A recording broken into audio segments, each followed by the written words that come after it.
They are trying to protect themselves. But let me show you the kind of bricks. Look at the size of this one.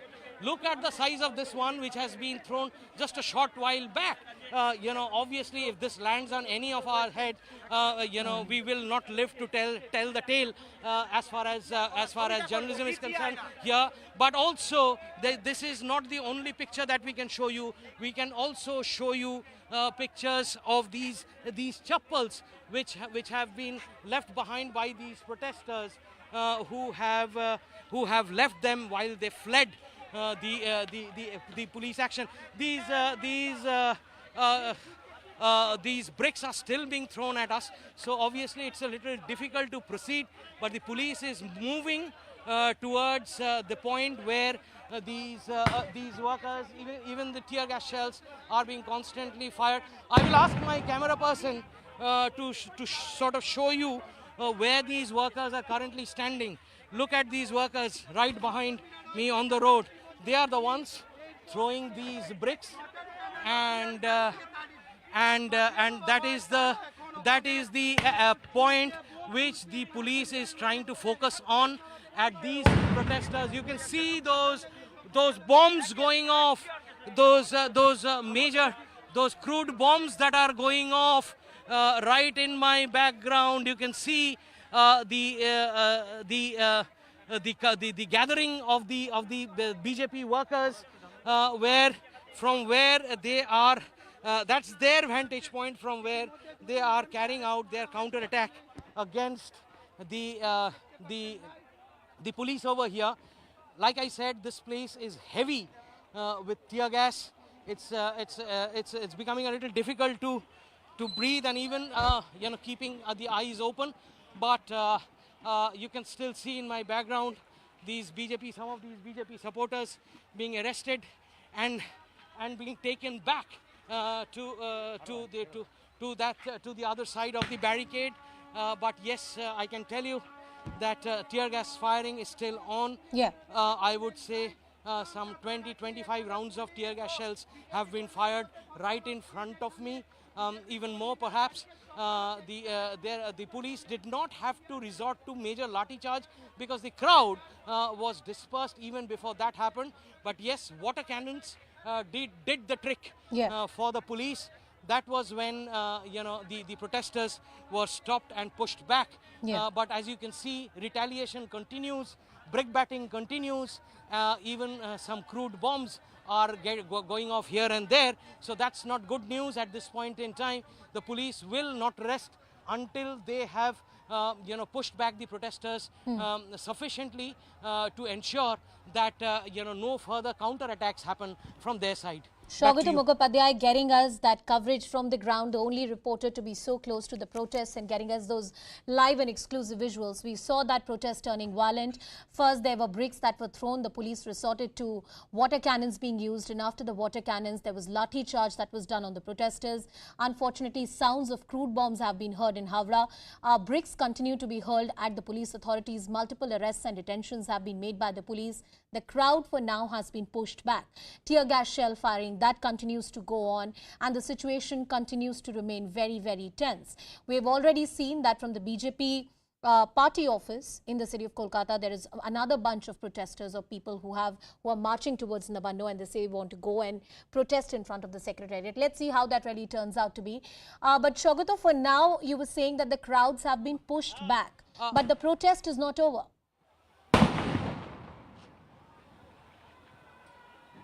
Yes, if you could repeat that question once again. The protest is not over. We can still hear the tear gas shell firing which is happening.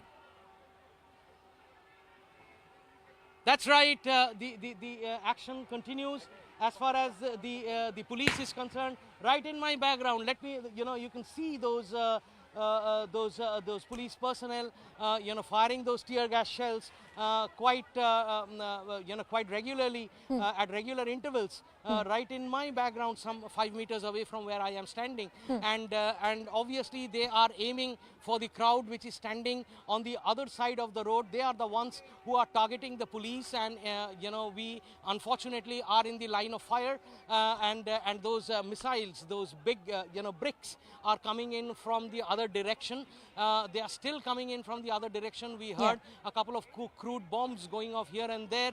If I can ask my camera person to show you on that side, you can see those people on that side of the water body. You can see them throwing those bricks. That is where the tear gas is landed. You can see the tear gas has landed, and that is where the crowd is fleeing from. They were targeting the police from that side of that water body, throwing the bricks. You could see them throw those bricks from that side of the water body, which is where you can see so much of smoke right now, because the tear gas shells have landed at that place. Obviously that would immobilize them for a while. They will have to go back, because that would cause a lot of irritation to them on the eyes as well as on the skin. That is the Santragachi railway station. You can see a train standing on the track right behind it, the overbridge right behind it. That is where the protesters are currently housed, and they have been pushed back to that side. So they are continuing to do their affront, their assault. Okay, and these we are still finding some missiles landing right next to my foot.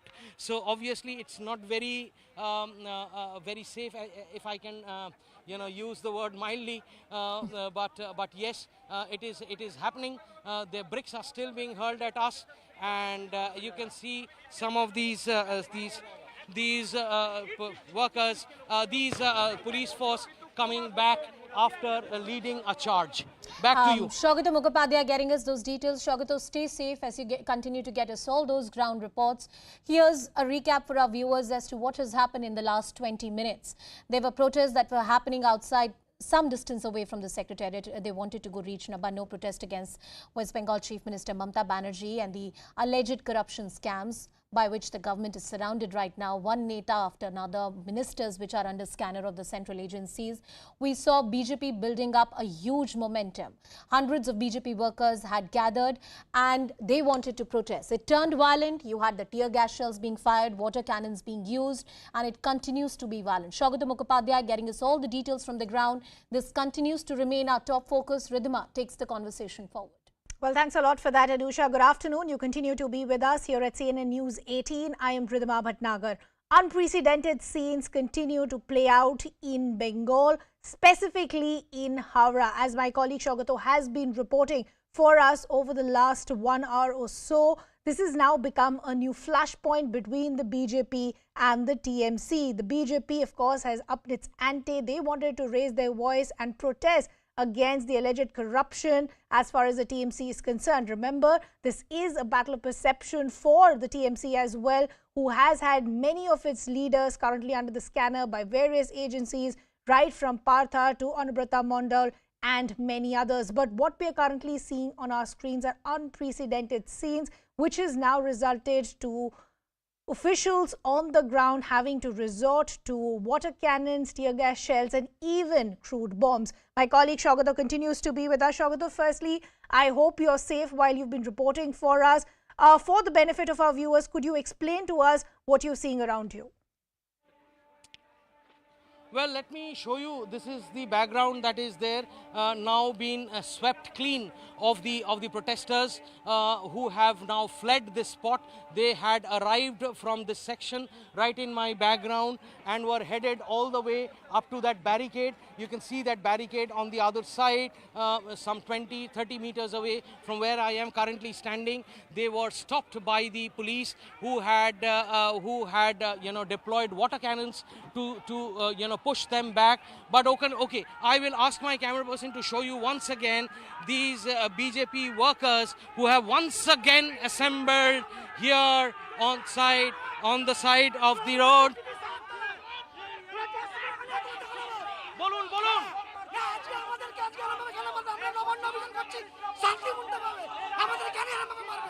ইট ছুটছেন, পাথর ছুটছেন বলছে।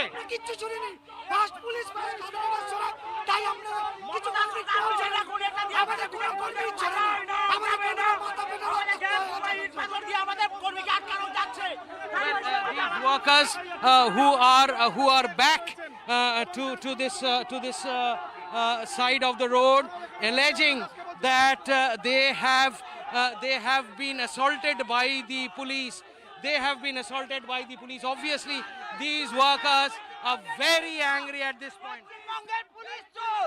পশ্চিমবঙ্গের police চোর, পশ্চিমবঙ্গের police চোর, পশ্চিমবঙ্গের police চোর।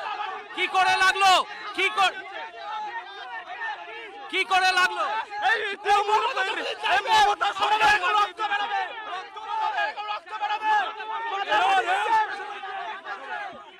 কি করে লাগলো? মাথায় কি করে লাগলো? লাঠি দিয়ে মেরে মাথা ফাটিয়ে দিয়েছে, লাঠি দিয়ে মেরে মাথায় মেরেছে, মাথায় মেরে মাথা ফাটিয়ে দিয়েছে। Here's one BJP worker who you see bleeding from his head, alleges that police lathi charged on him and led to that injury, and he had come here to protest, and they allege they had come here to protest peacefully. You can see police again making fresh move ahead, and these workers standing right next to the road.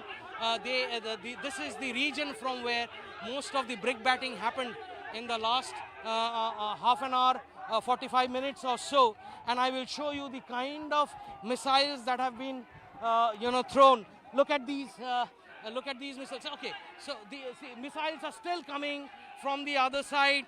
Obviously, these are very risky, and could fatally injure people if they land up on anyone's head. So obviously, the police are on the guard, and the protests continue. These BJP workers are very angry. They have been denied the opportunity to be led by Suvendu Adhikari, who was picked up even before he could reach this spot in Kolkata on the other side of the river. But these workers tried to carry on with their rally anyway, but was stopped by the police. Water cannons were deployed. Mild lathi charge ensued. Tear gas shells have been fired at very regular intervals, but that has been responded by consistent brick batting from the other side. You can see these shoes, footwears, chappals, which are lying on the road over here, obviously left by these workers who had come here to protest, who left them in a hurry before they could run off, flee from this location. So that's how the situation currently stands. The BJP workers on the other side of the road, very angry, trying to make their point. As far as the police is concerned, they are quite steadfast and determined not to allow these workers move. আর কিছু tainted IPS officer যেমন জ্ঞানবন্ত সিং, আকাশ মেঘারিয়া, এই লোকদেরকে দিয়ে আজকে মানে without any provocation আমার দায়িত্ব ছিল পার্টি থেকে সাঁতরাগাছিতে মিছিলকে লিড করা। আমার সাথে থাকার কথা লকেট চট্টোপাধ্যায়, রাহুল সিনহা, সৌমিত্র কান্দে। আমরা যখন মুভ করছিলাম তখন সেকেন্ড ব্রিজের মুখে আমাদেরকে আটকানো, শুধু আটকানো নয়, আমাদের বলা হয় যে আপনি হেস্টিংসে চলে যান, না নদী পেরোবো কি করে, আপনাদের বাইকে করে আমাদের পৌঁছে দেন, নইলে রেল স্টেশনে নিয়ে যান, আমরা লোকাল ট্রেনে যাব। তারপরে এই 3 আইপিএস খানিকটা দূরে সরে গেল, কিছু লেডি কনস্টেবল এসআই, তার মধ্যে একজন হিন্দিতে কথা বলছিল, সম্ভবত বাংলা জানেন না বা বলতে পারেন না। ও সিভিল ড্রেসে, সকালবেলা জগিং করার যে ড্রেস বা ওয়াকিং করার যে ড্রেস লেডি কনস্টেবলরা এগুলো পরেছিল। আমি পোশাক নিয়ে কিছু বলছিলাম, মানে বাংলায় গুন্ডা বললেই আমাদের মানে লিঙ্গ পরিবর্তন করলে গুন্ডি বলা হয়।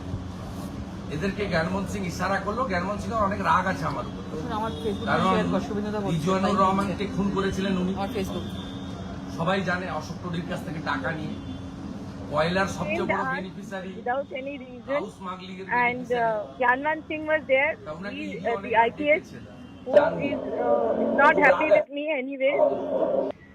তিনি ইশারা করলেন, করার পরে he actually instructed, and in his instruction, the police detained. একবারে সাধারণ ক্রিমিনালের তারপরে রাহুল সিনহার তো চোখ We were হাত treated সব like আঁচড়ে a common criminal, ঘরে স্বামী স্ত্রী and বা then they also শ্বশুরি বৌমা যেরকম মারপিট detained. করলে যেমন করে They also took ওইরকম এই Rahul Sinha into গুন্ডিগুলো করেছে। custody. তারপরে লাস্ট শুভেন্দু অধিকারী আমার এখানে দুটো ব্লো মেরেছে লেডি কনস্টেবল ধাক্কা দিচ্ছিল And they অনেকবার sent lady আমি constables to যখন me. চেঞ্জ করেছি And when I confronted that, বোকা নই আমরা সব মেয়েকে মায়ের চোখে দেবো সব মেয়ের and মধ্যে দেবী they used woman police on me, but I have not. I consider all women to my mother, so I have not confronted them. আমাকে It was their plan, বললেন যে আপনাকে অ্যারেস্ট করা হয়েছে চলুন যেখানে and then they told me that I'm আমি arrested. সমস্ত আমাদের নবান্ন অভিযান এত অত্যাচার করেছে হাউল They have done so much of torture to our this Nabanna Avijan. They have stopped more than 1.5 lakh people, workers of ours, to go to Nabanna. এখন জলকামান চালাচ্ছে গ্যাস ফাটাচ্ছে Now they are using water tanks. প্ররোচনার ফাঁদে পা দেবেন না কোন I am requesting all the workers, don't fall into their trap. This is a long fight for us. Haiko তো যাবে I will put the IPS inside, behind the bars. Don't fall into their trap, and make sure that the IPS officers are behind the bars. There we heard from the leader of opposition, BJP, Suvendu Adhikari, speaking there. Remember, he is currently in detention. This is what the BJP is alleging, that this was a peaceful protest.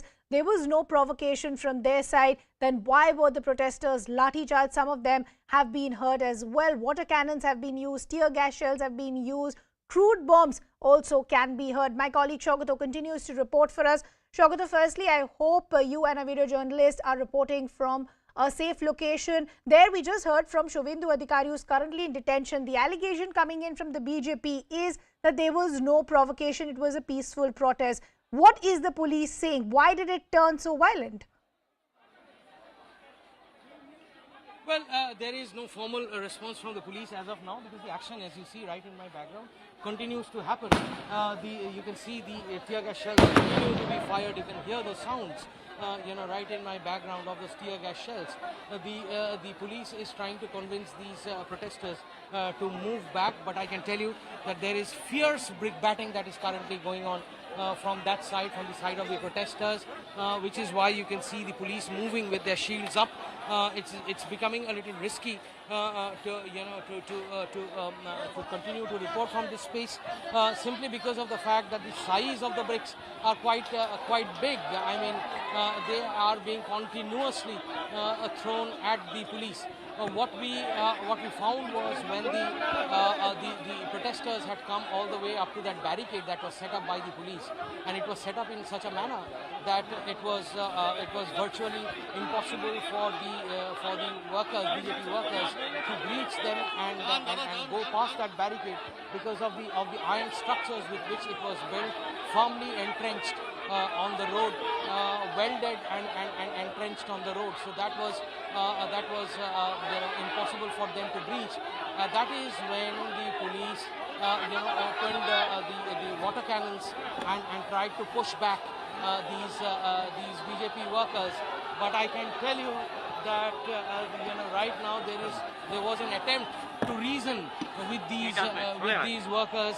There was an attempt which has now, I think, failed.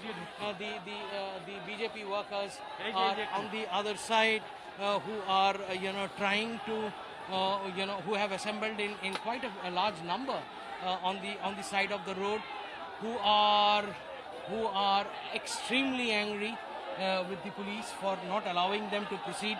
First of all, they were obviously very angry because their leader, Suvendu Adhikari, who was supposed to reach here and lead this rally, was stopped even before he could reach this spot. In fact, he wasn't even allowed to cross the river, and that is why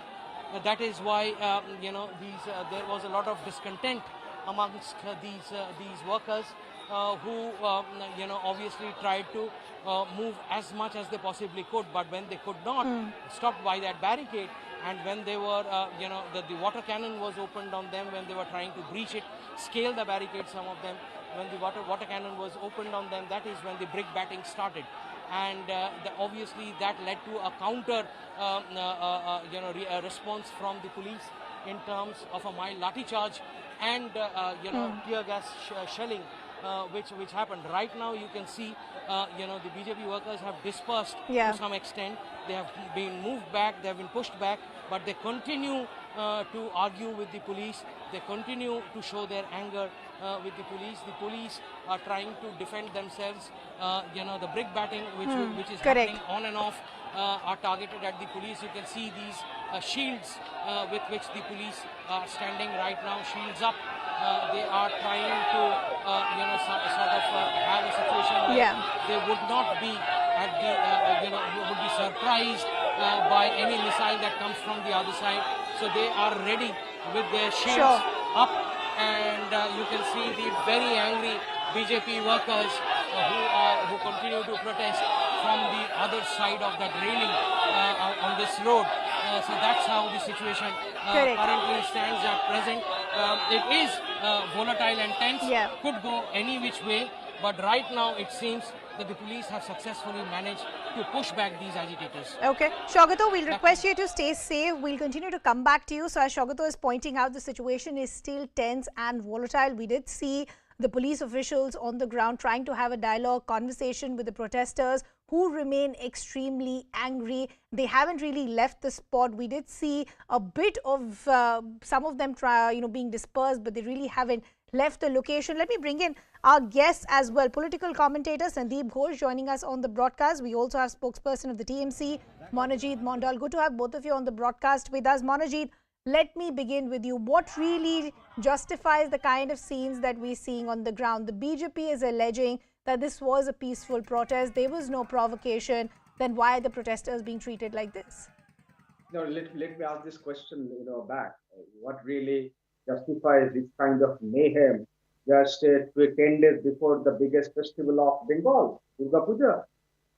I mean, the people are now sort of, in marketing mode. They're all out in the street. Thousands of crores of business are now having after two years of devastating pandemic. I mean, this is deliberate move by the BJP to destroy the fabric of Bengal, to destroy the business of Durga Puja, and they are quite known for that. I mean, if there are issues, the issues are being, I think, handled by the court. There is an investigative agency. I believe that they are protesting against this alleged corruption. The investigation is going on. The court is observing, and even the left, had protested to the back, but they did not really, shut down the city like this. They went to a particular place, which was, I think, restricted quite, restricted. But they had a huge gathering. I mean, apparently, and both of them are now having one, sort of position. But they did not disturb the peace of the city.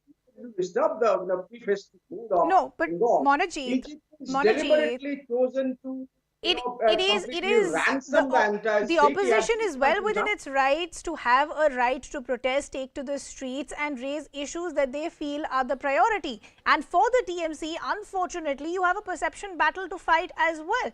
Top mantris, top netas of your party have a lot to explain over the last few weeks. So those questions still haven't been answered by the TMC. But I'll just come back to you. Monajit. Let me bring in Sandeep also in the conversation. Sandeep, the TMC is saying this is what the BJP does. They want to make optics and drama out of a situation that could have been contained. Do you buy that narrative? See, first of all, I was just watching your screen, and in that you mentioned this is unprecedented violence. I would say that this violence is nothing uncommon in West Bengal. Trinamool Congress themselves have come to power with this kind of violence and worse violence than this. What is unprecedented, however, is BJP getting its act together for this kind of mass mobilization in West Bengal, and I don't think this happened even before the 2021 elections they ever were able to do. And I think here is Sandeep, I just apologize for interrupting. Our colleagues are also getting us some reports. Let's dip in.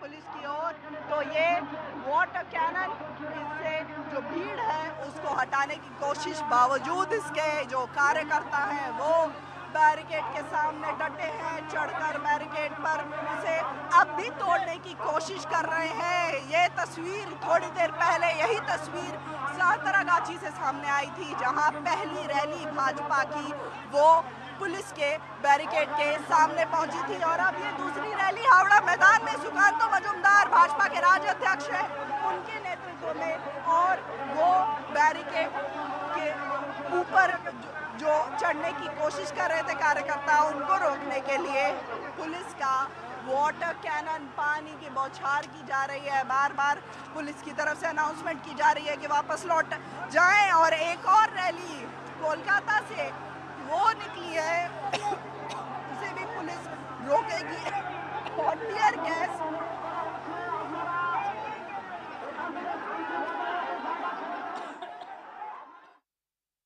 So anger continues to mount on the street. BJP workers are extremely angry. They wanted to carry out a protest. The BJP alleging it was peaceful from their side. There was no provocation. My colleague Shogato continues to report for us. Shogato, help us. Okay, we seem to have lost that connection with my colleague Shogato. But just look at the visuals that we're putting out. This is coming from Howrah. There is a fresh flashpoint between the BJP and the TMC. The BJP wanting to up the ante, protest against the alleged corruption by TMC netas and their ministers. The TMC is saying the BJP wanted to create drama and disrupt harmony at a time when Durga Puja is just round the corner. If I can just quickly go back to our guest and then we'll try and re-establish that connection with my colleague Shogato also. Sandeep, I apologize for interrupting. Please go ahead and make your point. Violence is nothing new in West Bengal, and the only thing new this is that BJP, I have not seen them mobilize this kind of support in the past. And so if the powerful Mamata Banerjee government is having to use water cannons and everything else, I think the optics actually go in favor of BJP because they're showing some degree of signs of revival out there. Okay. And okay, so you're saying because of the numbers that have been mobilized on the ground, this is an opportunity that is being used by the BJP to revive itself. I believe my colleague Shogato is now back with us. Shogato, what is the situation on the ground? A short while ago, you were pointing to us that possibly some crowd is being dispersed. Are you seeing that happening around you? Well, the situation continues to remain tense as before. You can see brick batting still going on, and you can see the police force have now resorted to a fresh round of tear gas shelling to disperse the crowd. You can see that smoke on the road which has been caused on account of the tear gas shells that have exploded. You can see the BJP workers right in my background covering their eyes and trying to put water on their eyes. You can see the crowd being dispersed. They are being pushed back by the police who are continuously resorting to tear gas shelling. The place where I am currently standing is thick with tear gas smoke, and that is causing a lot of irritation to the eyes and skin. Obviously, that is the whole purpose of tear gassing. But you can see, these people who are being pushed back, the armed forces right in the background, the combat forces, the RAF, the local police, the Howrah City Police, the Bengal Police, all of them are over here. We could see some senior officers, on the back, trying to, reason with the protesters a short while back. But I think that negotiation or whatever, that reasoning, trying to talk to them, all of that fell through, did not yield much of a result, which is why there was this fresh round of. You can still see the tear gas shelling that is happening from there, right in my background, not very far from where I am currently standing, probably 50 meters away, and the atmosphere is still very tense. It seems that the police will take some time to sort of to disperse the crowd entirely. It will take a long time for the people to move away, because they are obviously very angry at the police having stopped them, and that is the situation that we face at this point in time.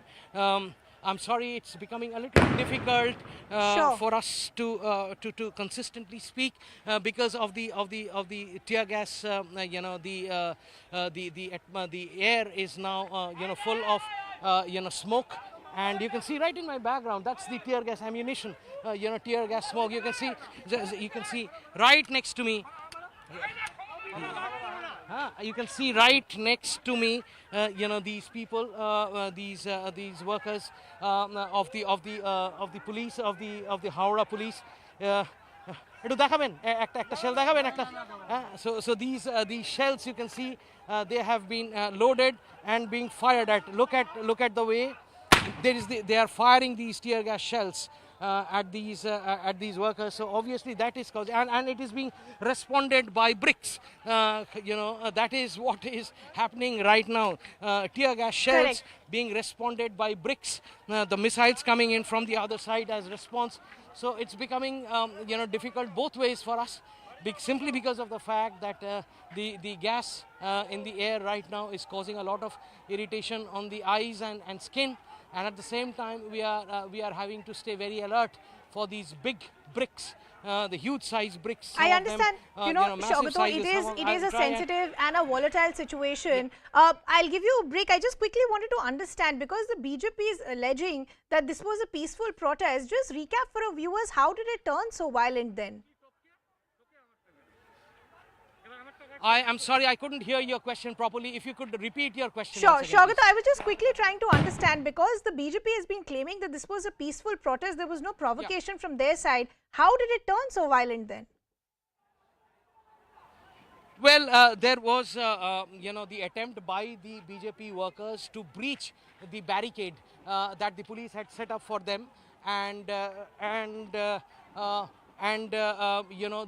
the obvious fallout was that the police resorted to opening up of the water cannons. The water cannons were deployed on these workers who were trying to breach the barricades, scale the barricades. The barricades have been constructed in such a manner that they cannot be pushed back, because they are firmly entrenched to the ground by means of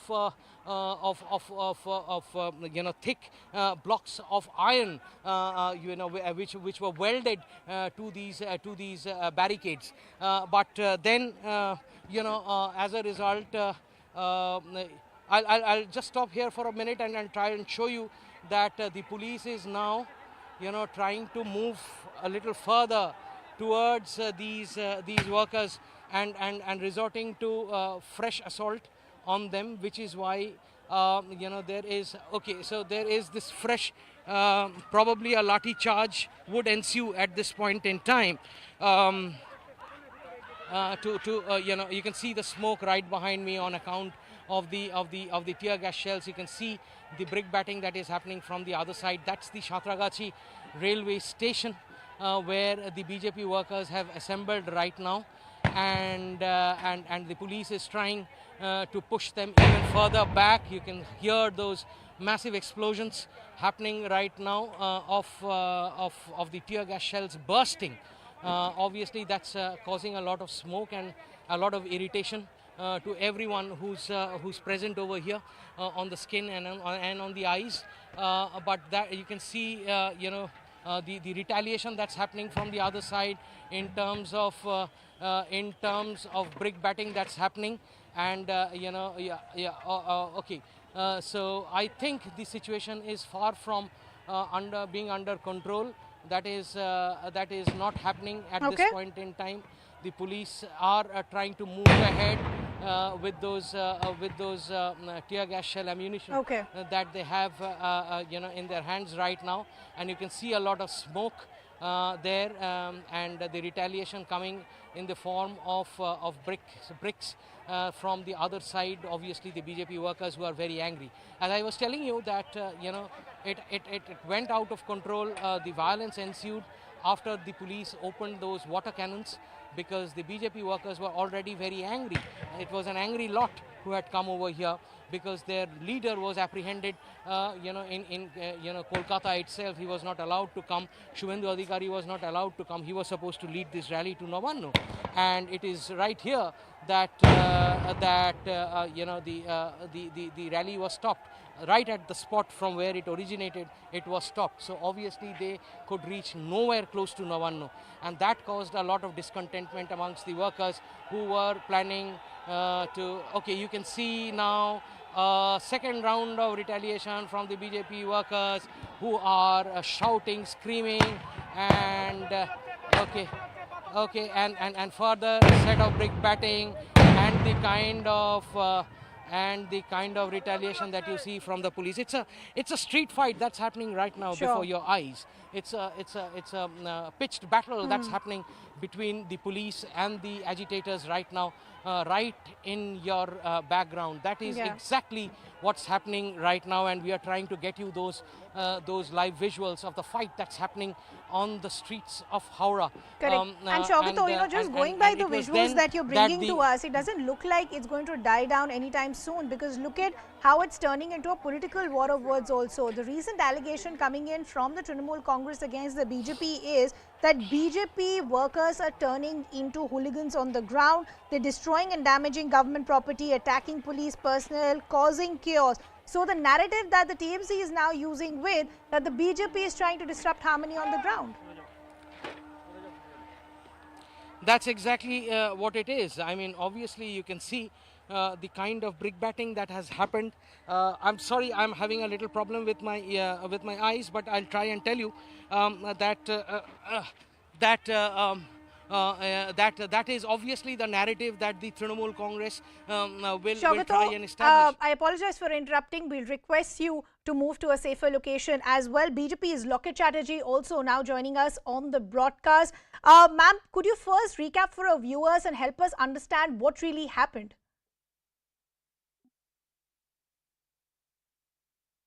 Okay, we'll try and re-establish that connection to understand what really led to the detentions and what was the motive and the rationale behind the protest that the BJP wanted to carry forward as far as West Bengal is concerned. But as I pointed out, this is now not looking like it's going to die down anytime soon, because you can still see tear gas shells being used. Certain protesters have been lathi charged as well. You can still hear truth bombs in the background as well. A short while ago, we did see the police officials on the ground trying to have a dialogue and a conversation with these protesters. But these protesters, the BJP protesters, are extremely angry right now. They're refusing to leave the location. One of the BJP worker, Karyakarta, was speaking to my colleague Shaukato a short while ago, and he was alleging that he was lathi charged and he's gotten a head injury as well. So we continue to track all those developments, as I pointed out, now becoming a fresh flashpoint between the BJP and the TMC. The BJP has been alleging that the TMC is not giving clear answers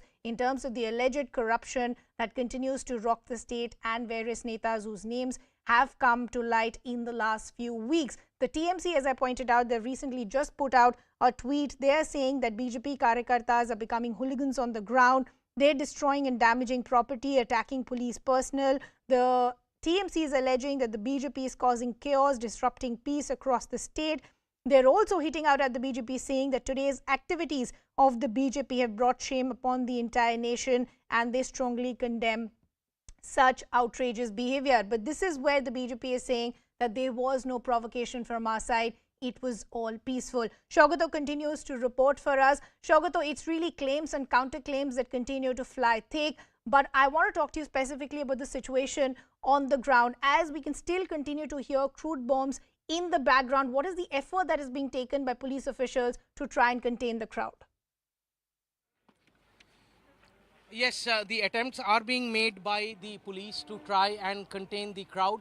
But you see, as I have been reporting, the crowd on the other side is quite an angry lot. They are, not easily going to be pacified. Obviously, it is the fact that they are politically mobilized. They had come to launch their political agitation against the ruling Trinamool Congress government over here. They were planning to march all the way up to Nabanna, the state secretariat. They were not allowed to move, even beyond their point of origin. Their leader was arrested. The multiple leaders were arrested in Kolkata. They were not allowed to cross the river. Those leaders taken to Lal Bazaar and then perhaps released. But the kind of sound that you continue to hear in my background is obviously that of the police retaliation that continues to happen on account of the brick batting that is still going on against the police. And the reason why these people are so angry is because they were not only stopped, not only was their leader arrested, but then the police opened water cannons on them to push them back. That actually caused a lot of anger, discontentment, which led to the first burst of brick batting that happened, and that continues to happen even now. You can see the police asking for reinforcements, and the reinforcements are because of the fresh round of salvo that is being fired upon by the workers, by the BJP workers, the agitators, and that is the reason why you see the police still on their guards right now, their shields up, because True. there is a sizable amount of agitators barely a few meters from where I am standing, and they are quite heavily armed. I will ask my camera person to show you how the brick batting is happening. Look in front of our 5 meters from where I am standing. That is how the retaliation is happening.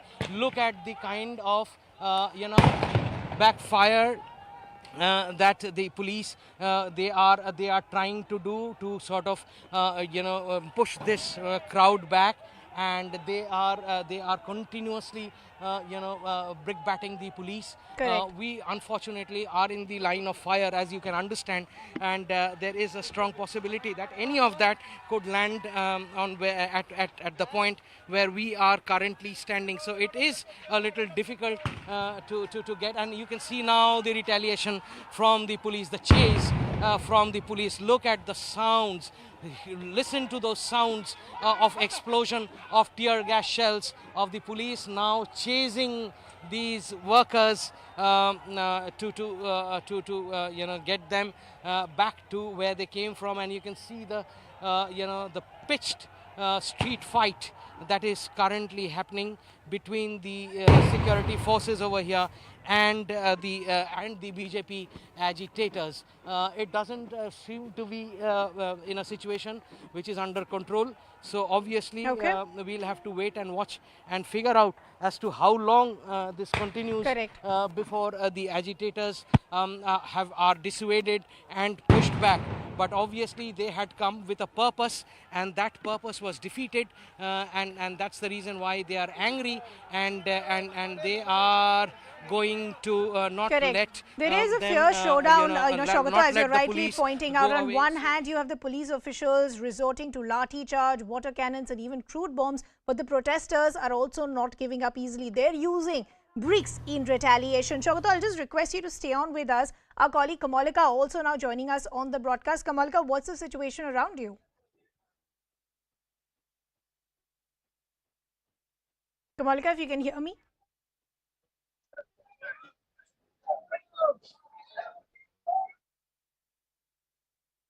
Okay, we'll try and re-establish that connection with my colleague Kamalika. But as Shaukato continues to report for us, the situation is refusing to die down. It's now becoming even a more fierce showdown between the protesters, the BJP workers, and the police officials. I believe my colleague Kamalika is now back with us. Tear gas has been charged and there has been stone pelting from the workers' side. That's what we are getting. And the tear gas has been used just as we are talking. Behind this place, the tear gases have been charged because this huge rally, that they went just ahead, and there was this stone pelting, resulting which there was a tear gas. Dilip Ghosh is there in front. The situation right now here on the Dilip Ghosh side is tense because it's a more number of workers of BJP. They are there. If we can again show that large number of BJP supporters, they are on their way to Howrah. On the other hand, there has been, as this road ends, there has been tear gas has been charged and water cannons will be used. That's what we are getting it from the sources.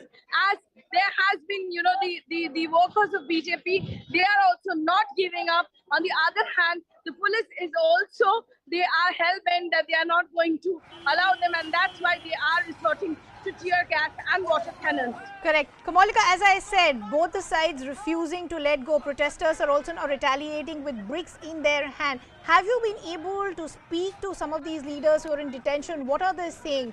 Recap to us of what they're saying, what led to these violent scenes. The leaders, they are absolutely, they are saying that it is the police who is behind all this. Police has resorted to violence. That's what the leaders are saying. On the other hand, from administration, we are getting that it is the workers, the BJP workers, who first started the stone pelting, both in Santragachi and here in this place also. So the first act was by the workers of BJP. That's what we are getting it from the administration side. On the other hand, the BJP workers said that the... Kamalika, I just apologize for interrupting. I believe there is some action around Shaugato. Firstly, I hope you're okay. Could you talk to us about what has happened? Well, there is this consistent brickbatting that's happening, and unfortunately I've been hit on my shoulder over here, on my left shoulder, but I think I'm okay. And you can see, the police now right in my backdrop. They are now retreating for a bit because of the consistent brickbatting that's happening on them. Obviously, it is difficult for them to move any further. They continue to resort to tear gas shelling, but massive brickbatting continues to happen from the other side, as a result of which the police is currently on the back foot. But like I have been saying, this is a pitched street fight that is going on, and it looks like the police at this point in time are currently on the back foot, even though for a temporary while.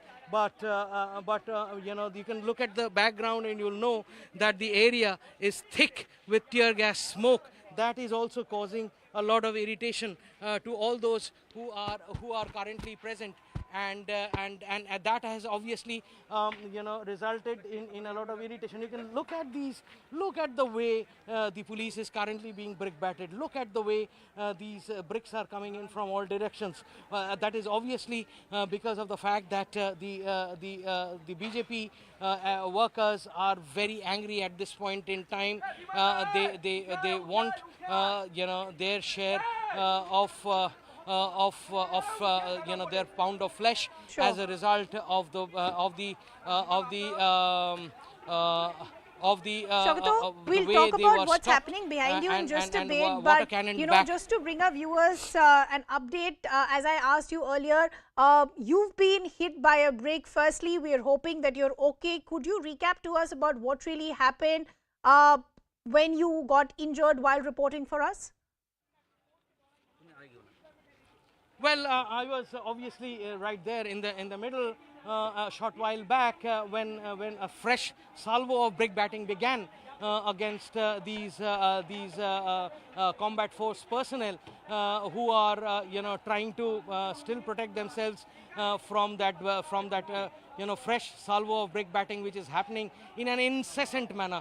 There is no let up on brickbatting that is happening. Look at the way these bricks are falling on them. One of them unfortunately landed on my shoulder, and that is why I sustained a small injury. But that's okay, it's part of the job. But as far as the police is concerned, you can now see in my background that the police is now making its counter move now. So it is again going towards these agitators who are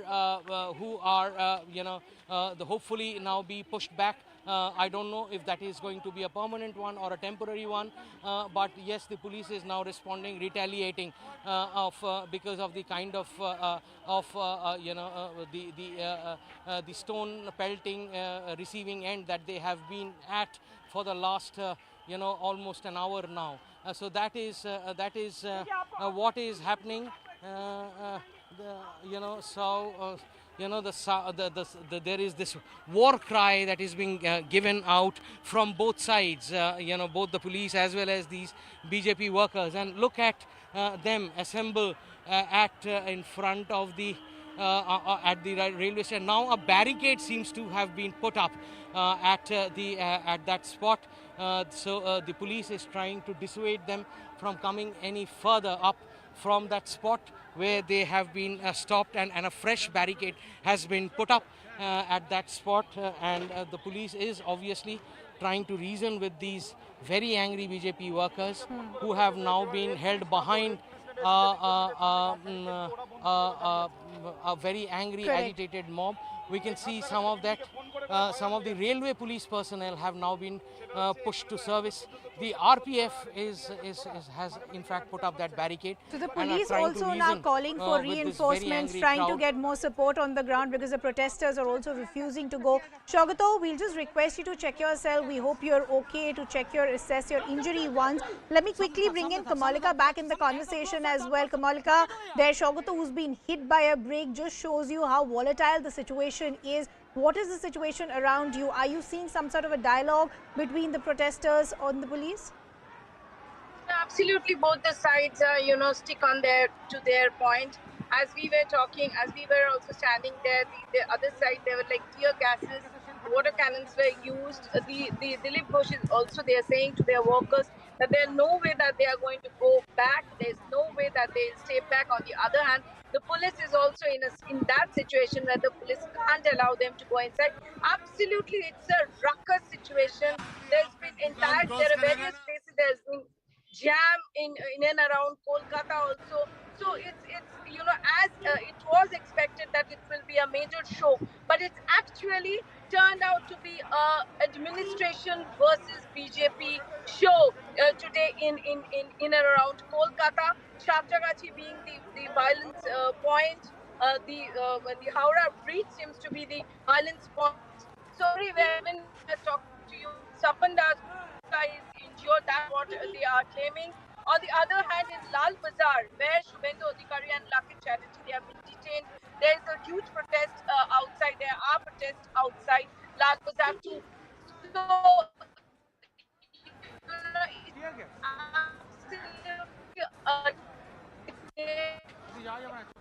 We seem to be losing that connection with my colleague Kamalika, who continues to report for us from Nabanna. So whether it's Howrah, whether it's Nabanna, the situation is extremely volatile still. Just look at the visuals that we're putting out on our screens. There are still tear gas shells that are being used. Water cannons are still being used. Protesters are being lathi charged as well. We can still hear crude bombs as well. But the protesters are not letting go as well. They're using bricks to retaliate and make their point. Before I go back to my colleagues, I quickly want to take in a word from Sandeep Ghosh, who's been patiently waiting as well. Sandeep, while the BJP is alleging that because the TMC doesn't want to give clear answers as far as the corruption angles, that is why the BJP today is being stopped. But when you look at these visuals, what is the end game out of this? See, Rhythm, these kind of allegations, counter allegations in these agitations mean little. Okay, because every time, that's what people will say. Both sides will have some alibi or some kind of justification to provide. But what is critical is, I see the mobilization which has happened, and for the first time, from whatever you are covering, I must congratulate you on the excellent coverage with 3 live cameras and Shogato braving the brickbats and everything, and so on, Kamalika too, the tear gas. What I'm seeing here, the police being for the first time on the back foot, and that is not normal. I haven't seen that happening ever in the Mamata Banerjee regime.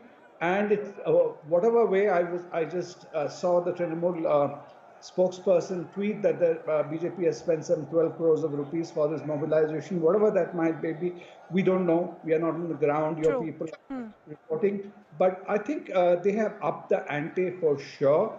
And with the other pressure being built on ED, through ED, CBI, etc., Trinamool is right now on the back foot. And these optics are not doing them any good. I think these are giving brownie points to That's Suvendu. exactly the question that I wanted to understand, Sandeep, because there are leader after leader that has serious allegations against him, and all of these have been close aides of Mamata Banerjee. So isn't the TMC now being pushed further into a corner with these dramatic scenes that are being played out? Because the allegation that is being made by the BJP is, if you have nothing to hide, why are you resorting to violence? Why do you want to stop our protests? And yeah, Rhythm, that's right. And if you recall, when Amit Shah and JP Nadda came to Calcutta some time back, he was very clear in his communication to the BJP team, don't expect the center to intervene. Don't think that there'll be a president's rule or anything. You guys have to fight it out from the ground, just like people have done it in the past, just like we have done in other states. And here, Suvendu Adhikari seems to be delivering. And we don't know how far that will be sustained, how far he'll go, but he is trying to prove, his role for which he was acted into BJP and what he is playing Correct. today as opposition head. And we continue to stay with those visuals of my colleague and our senior editor, Shogato, who has been hit by a brick. He's been injured. He's been braving the entire anger of these protesters because he's literally been caught in crossfire as he's been pointing to us that the situation still is extremely volatile. Before I go back to Shogato, I want to continue the conversation with my colleague Kamalika also. Kamalika, anything that you can bring to us about what you're seeing around you? The BJP is alleging that there was no provocation from their side. Have we seen an official response from the TMC so far? The TMC, they have started tweeting it out, and they are also saying it is absolutely the BJP who is onto hooliganism. We have seen there is a tweet from the ITC Twitter handle where they have said that BJP has resorted to hooliganism. Sushmita Dev has tweeted, Kakoli Ghosh-Dostida has tweeted, and also Kunal Ghosh, the General Secretary, has tweeted. Their point of view is that BJP is actually instigated into this thing, and they have done stone pelting. They have done stone pelting and they have started this. The police requested them not to go to Nabanna, not to go near to Nabanna because 144 was imposed there. And because there has been stone pelting and there has been violence from the BJP side, that's why the administration had to act. So this is the part of TMC's presentation. And also the administration is also, of the same viewpoint. But today, again, the Calcutta and in and around Calcutta has seen that obviously it was a big day for BJP. They wanted to give the big show that they are there on field. They are there to, they will be fighting it back in Panchayat election. They will be giving a befitting challenge to Trinamool in 2024. So it was a show of might for them. So it was not easy on their side also when Suvendu Adhikari was picked up in the first over, Suvendu Adhikari and Locket Chatterjee was picked up. So they went not into, they did not went back. They, instead of that, they retaliated. So we see that where Suvendu Adhikari is detained in Lal Bazar, the Calcutta Police Headquarters, there we saw that, the Jagannath Chattopadhyay and some senior leaders, they went there with a protest rally. So one thing is very clear on ground. The BJP is also not ready to give up. And we continue to see that altercation on the ground, Kamalika. We're still getting some visuals of some women protesters. They're having an altercation with police officials on the ground. The police once again resorting to a fresh set of lathi charge against these protesters. They're trying to disperse them, but that face-off and that showdown still continues. So tear gas shells, water cannons, crude bombs being used by the police to try and contain the situation. Bricks, on the other hand, being used by protesters who are refusing to leave the area. Kamalika, what are we hearing from police officials on the ground? Are they calling for reinforcement? Are they trying to get more? Okay, we seem to have lost that connection with my colleague Kamalika, but we continue to see those dramatic scenes right from Howrah to Nabanna, where protesters refuse to move away and altercation continues. मुख्यमंत्री का जो कार्यालय सचिवालय कह सकते हैं, यहाँ पर भाजपा के कार्यकर्ता अब भी आपको नारे लगाते हुए नजर आएंगे और पुलिस बल भी यहाँ पर मौजूद है, रोकने की कोशिश कर रही है और वाटर कैनन की वर्षा तीनों जगह पर जो तीनों रैली गई है वहाँ पर देखने को मिली है। तो नाराजगी जो लोग पुलिस हमारे हम लोगों पर लाठीचार्ज कर रहे हैं। हम लोग यहाँ से खदेड़ रहे हैं। ये पूरा पुलिस दीदी का वर्दी छोड़कर पुलिस का झंडा पकड़ना चाहिए, टीएमसी का झंडा पकड़ना चाहिए, टीएमसी का झंडा कार्यकर्ता इनको चोट लगी है।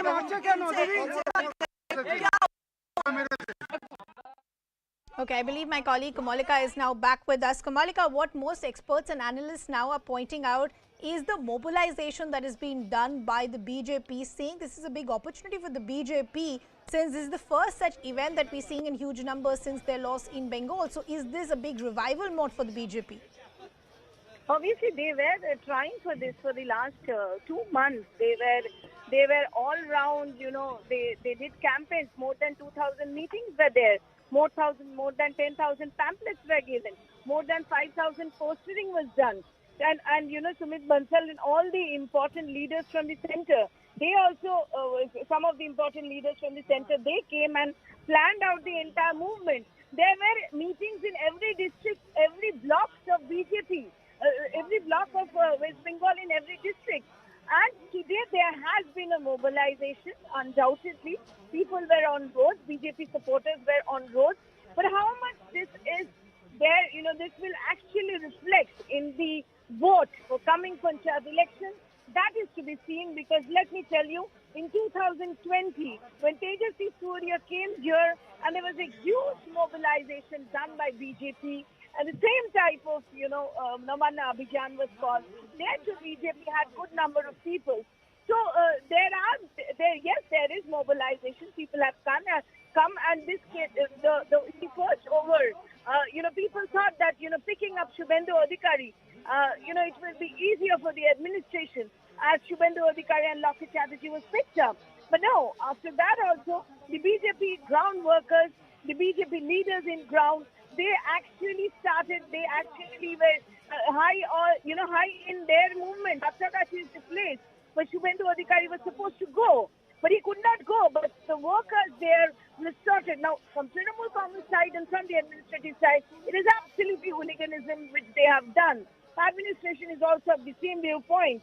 They cannot allow any illegal. But on the ground, the BJP workers wanted such a movement where they could really come in roads and show their strength.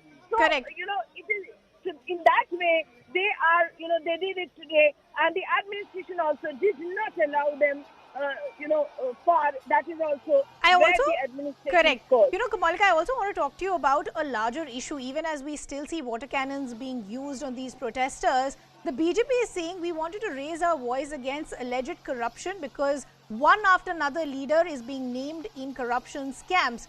Here the TMC is hitting out the likes of Suvendu Adhikari and saying this is ironic because this is a man who's had corruption charges against him as well. So just because he jumped ship and all the charges went away, how can he actually have a higher moral ground? Yeah, absolutely. That is what the Trinamool Congress point is. Abhishek Banerjee, the National General Secretary, he is on and off and say the person who has been seen taken in money in front of the camera, that's there in the record, that's shown in all the channels. How come he can raise his voice against corruption? That is the point, because they call BJP as a washing machine. That's what the coinage that Trinamool Congress uses against them, against Suvendu Adhikari. But interestingly, today when there is this, you know, the admin versus BJP, Trinamool Congress was absolutely silent till the afternoon. And in the afternoon, they said that it is hooliganism of BJP. What they did on roads was not right. They did the stone pelting. They attacked the police, and the police retaliated. So that is the TMC portion. And obviously, the broader question asked by you, this is time and again asked by specifically Abhishek Banerjee, that a person who has been seen taking money in front of the camera, how can that person raise voice against corruption? Because BJP is a washing machine as coined by Trinamool Congress. So they are definitely putting up their point in politically. But today Trinamool Congress is, their stand is that BJP has done hooliganism and administration had to stop them. That's it. Going back to the ground situation, Kamalika, with the visuals that we continue to see, doesn't look like it's going to die down anytime soon. I can still see smoke because of the tear gas shells that are still being used. I see some sort of VIP movement. Could you help us understand what really is happening around you? Dilip Ghosh, you know, there are 3 rallies Number one, the Santragachi rally where Shogoto is there. There's already the brick betting and the tear gas water cannons that they are like on, and police is trying to take a control. The second place where I was like in Dilip Ghosh area, there to the tear gases were used, and as we can see that Dilip Ghosh had a talk with the administration. They are not going to go down. So it's and on the other side we have a Lal Bazaar visuals outside Lal Bazaar also, where some of the leaders are there, where Suvendu Adhikari is inside and Locket Chatterjee is inside. So there is also a protest there. So till now, Dilip Ghosh is not planned to go back, march back. On the other hand, till now, Howrah Maidan, Suvendu Majumdar is there. He has also not planned to go back. So still there, the administration is trying hard. But the things around, it's absolutely a haphazard situation in and around Kolkata, specifically to the routes that lead to Howrah. Kamalka, quickly also speaking about the detentions that have taken place, the likes of Locket Chatterjee and Suvendu Adhikari. We've spoken to Suvendu while he was in detention, saying this is provocation by the TMC. Where have they been taken? Do we have any idea when they'll be released? See, they have been taken to Lal Bazaar. They have been taken to Lal Bazaar, the Kolkata police headquarters. So they have been kept there. Right now, as we talk, we can get in the information that in Howrah Maidan, Sukanta Majumdar, the BJP state chief, and also Agnimitra Paul, they are into sitting. They have also now, decided to sit on them. They are in a sit-in dharna there in Howrah Maidan. And Suvendu Adhikari and Locket Chatterjee is there in Lal Bazaar. Come there, they are doing Facebook Live, and Suvendu Adhikari has requested his workers not to fall prey to the administrative trap. And he has also said that he'll put the IPS officers behind the bars. So it's absolutely a war between the administration and BJP. Correct. It is a street fight that continues to play out. Kamalika, I'll request you to stay on with us. This continues to be our top focus. It's a wrap from my side. My colleague Reha takes the news forward. Thank you so much, Ridhima. And Kamalika, thank you so much for bringing us a minute-by-minute update from West Bengal, from Howrah, various places that this rally is happening from. We are constantly playing these, live visuals from these various places. Remember, like Kamalika was mentioning, this is not a single place where the rally is actually emanating from. There are 3 rallies that are being taken on by BJP leaders. Kamalika, just take us through where exactly are you at? What is the situation currently on ground? See, we are right now in that rally which followed Dilip Ghosh, and they're also towards Howrah. In the first barricade, they have been stopped, and they have resorted to, there has been stone pelting, and the tear gases has been charged. Right now, they are stopped on, but still, the BJP workers are not ready to go back. Also, police is on head on that they will not allow. This is the situation in the rally which was going towards Howrah from College Square, leading Dilip Ghosh is leading that. On the other hand, Howrah Maidan, Sukanta Majumdar, who is the state BJP chief, right now we can see him sitting in Howrah Maidan in a sit-in demonstration. Why they are not allowed to Nabanna? That's what their question is. On the other hand, Santragachi, where Shogoto is, he has been hit by stones. I hope he's okay. Their situation remains tense, but it's better from what it was earlier. Back in Lal Bazaar, which is Kolkata police headquarters, there also BJP senior leaders are outside the Lal Bazaar. They are protesting there, and Suvendu Adhikari and Locket Chatterjee is inside the police custody, and they are also protesting inside the police custody. Kamalika, I hope you are also staying safe. We are constantly getting updates from Shogoto as well. Yes, indeed, he has been hit by a brick, because remember, in Santragachi, there is a lot of brick bats along with tear gas that is continuing. What is the situation right now when it comes to the tear gas shelling at the place where you are at, Kamalika? Right now, nothing is very clear. There is absolutely a haphazard things, and everywhere it's not very clear, but things are still not in control. Okay, okay. The last we heard was that Dilip Ghosh had actually reached that very barricade, the first barricade that you were mentioning for our viewers. From here on, what is the strategy that the BJP seems to be actually taking on, what you see on ground? You had mentioned about Shukanto Majumdar. Anything that you can see on ground which is worth mentioning when it comes to what and how they are going to move forward with the rally? See, they might also go for the sitting demonstration there. That's what we are getting in from the sources. But till now, there is no plans to go back. That's what we are getting it from our sources. All right, Kamalika, just take a breath there. Let me actually recap this for our viewers. We constantly are playing visuals. Camera 1, the first set of visuals that we are playing on the left side of the screen are from Santragachi, where there is brickbats, ample tear gas shelling by the TMC government, by the police over there on the BJP workers and leaders. We also have been told about detention of senior BJP leaders like Suvendu Adhikari, Locket Chatterjee, among others, who are currently at the Lal Bazar, Kolkata police headquarters. So that is what is happening over there. Remember, the West Bengal police action against BJP workers trying to reach Kolkata for this Nabanna Abhiyan, or the march to the secretariat, which, mind you, is one of the party's biggest campaigns since its 2021 poll defeat, continues in Havra and Kolkata, with thousands of party workers arrested or detained in several districts. In fact, several BJP leaders, like I was mentioning, including the leader of opposition, Suvendu Adhikari, Locket Chatterjee, Tapshi Mondal and Debankar Gharmi, were all detained. Let me get in a word from Shogato now, who is at Santragachi. Shogato, first tell our viewers if you're doing okay. We know that you've been hit by that brick. What is the situation thereafter? You can just proceed to tell our viewers. Well, thanks for asking. I seem to be okay. I was hit on the shoulder, but that obviously is part of the job. But you can see right in my background, the situation continues to be no better. There are, fresh rounds of brick batting and counter tear gas shelling that is happening right now. The police has retreated a bit. The agitators are on the other side. They continue to brick bat the police, and tear gassing continues to happen. From where I am currently standing, I will try and show you where the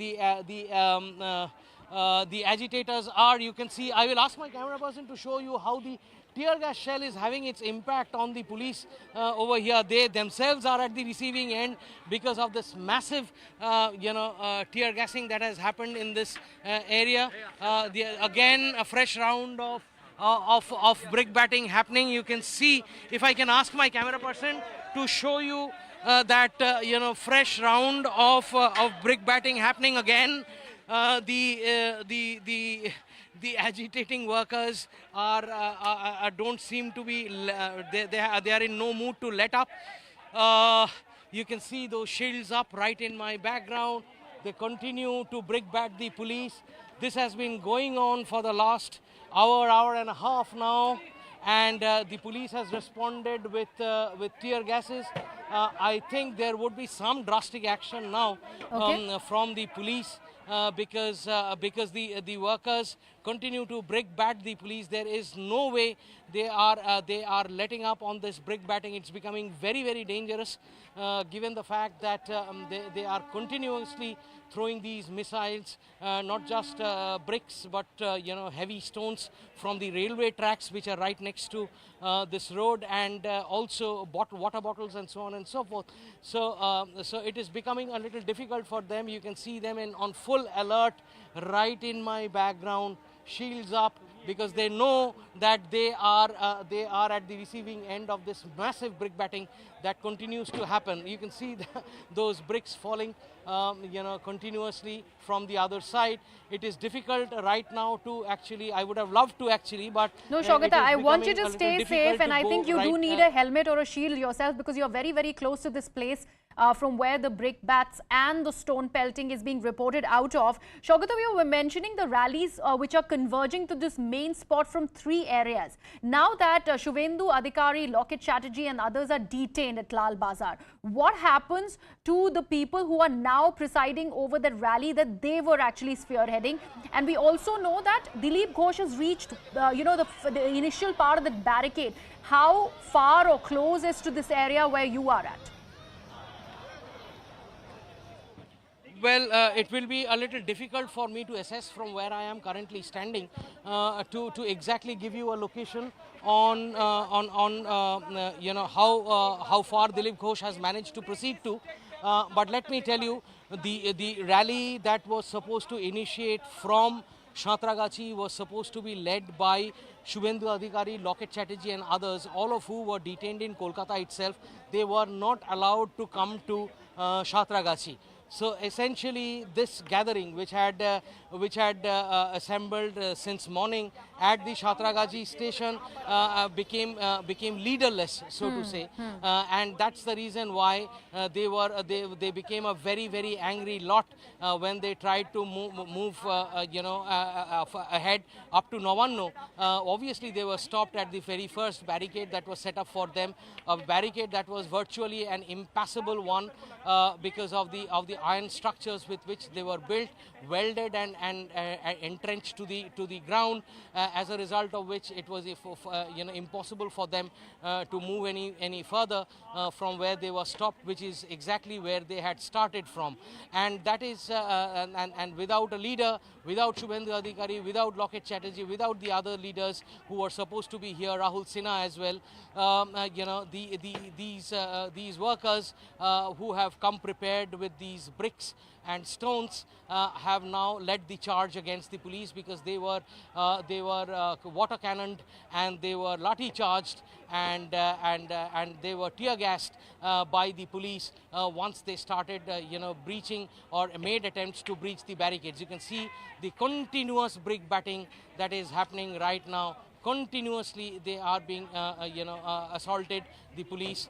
So obviously there is no way the street fight that is happening right now, there is no way there is no sign of letting up of the street fight that is happening. The police right now, after firing many rounds of tear gas shells, have not been able to move back these resolute BJP workers back to their residences or from where they came. They are still here. They have only been pushed back towards the Santragachi railway station, where they are currently holed up. But you can see, look at the kind of brick batting that's happening right now. It's raining bricks, actually. It's raining bricks. So obviously, I don't think the police will be taking this any longer. Absolutely, and Shogato, it essentially just takes one brick to actually make matters worse. Here, nobody is saying who started it first, because we also have visuals that police is actually also throwing back those stones that are being pelted at them. What was that one point that actually got the situation from bad to worse, from what it is now? Well, let me tell you that what happened right before our eyes was that the BJP workers started marching. Of course, they did not have a leader. They started marching towards the barricade, and they came all the way up to the first barricade that was put up. That barricade, like I've been repeatedly saying since morning, have been built in such a manner that it is virtually impossible to breach that barricade, because it is built with welded iron structures entrenched to the ground. So it is impossible for them to humanly breach and push back that barricade. That is how it was set up. Once they were trying to to scale the barricades, that is when the police opened the water cannons on them, and they were pushed back. That is when they were pushed back by the use of water cannons. And the moment the water cannons were deployed on these workers, the first round of brick batting started, and that is when things started to look bad. And the police obviously resorted and responded responded to those battings by firing those tear gas shells, which continues to happen even now. And obviously a light lathi charge followed with the police and the combat force right at the beginning of that the police section, the security section that was manning that barricade. They opened they pushed back the agitators and opened a mild lathi charge as well. An already angry crowd which was gathered got more and more angry, and they then what we found happening after that was incessant brick batting, which continues even now, and police responding to it by at times rushing towards them and threatening them with a lathi charge, and also responding by tear gas shells, which makes the air at this point in time very, very heavy. Absolutely. Every individual standing at this point in time is facing some kind of an irritation on account of the tear gas shelling that is happening. Absolutely. Shogata, you stay safe out there, because we can hear a fresh set of tear gas shells being fired. Let me actually take this to my colleague Kamalika, who's also now standing by from Lal Bazar at the very Kolkata police headquarters, where the senior leaders of the BJP are currently detained.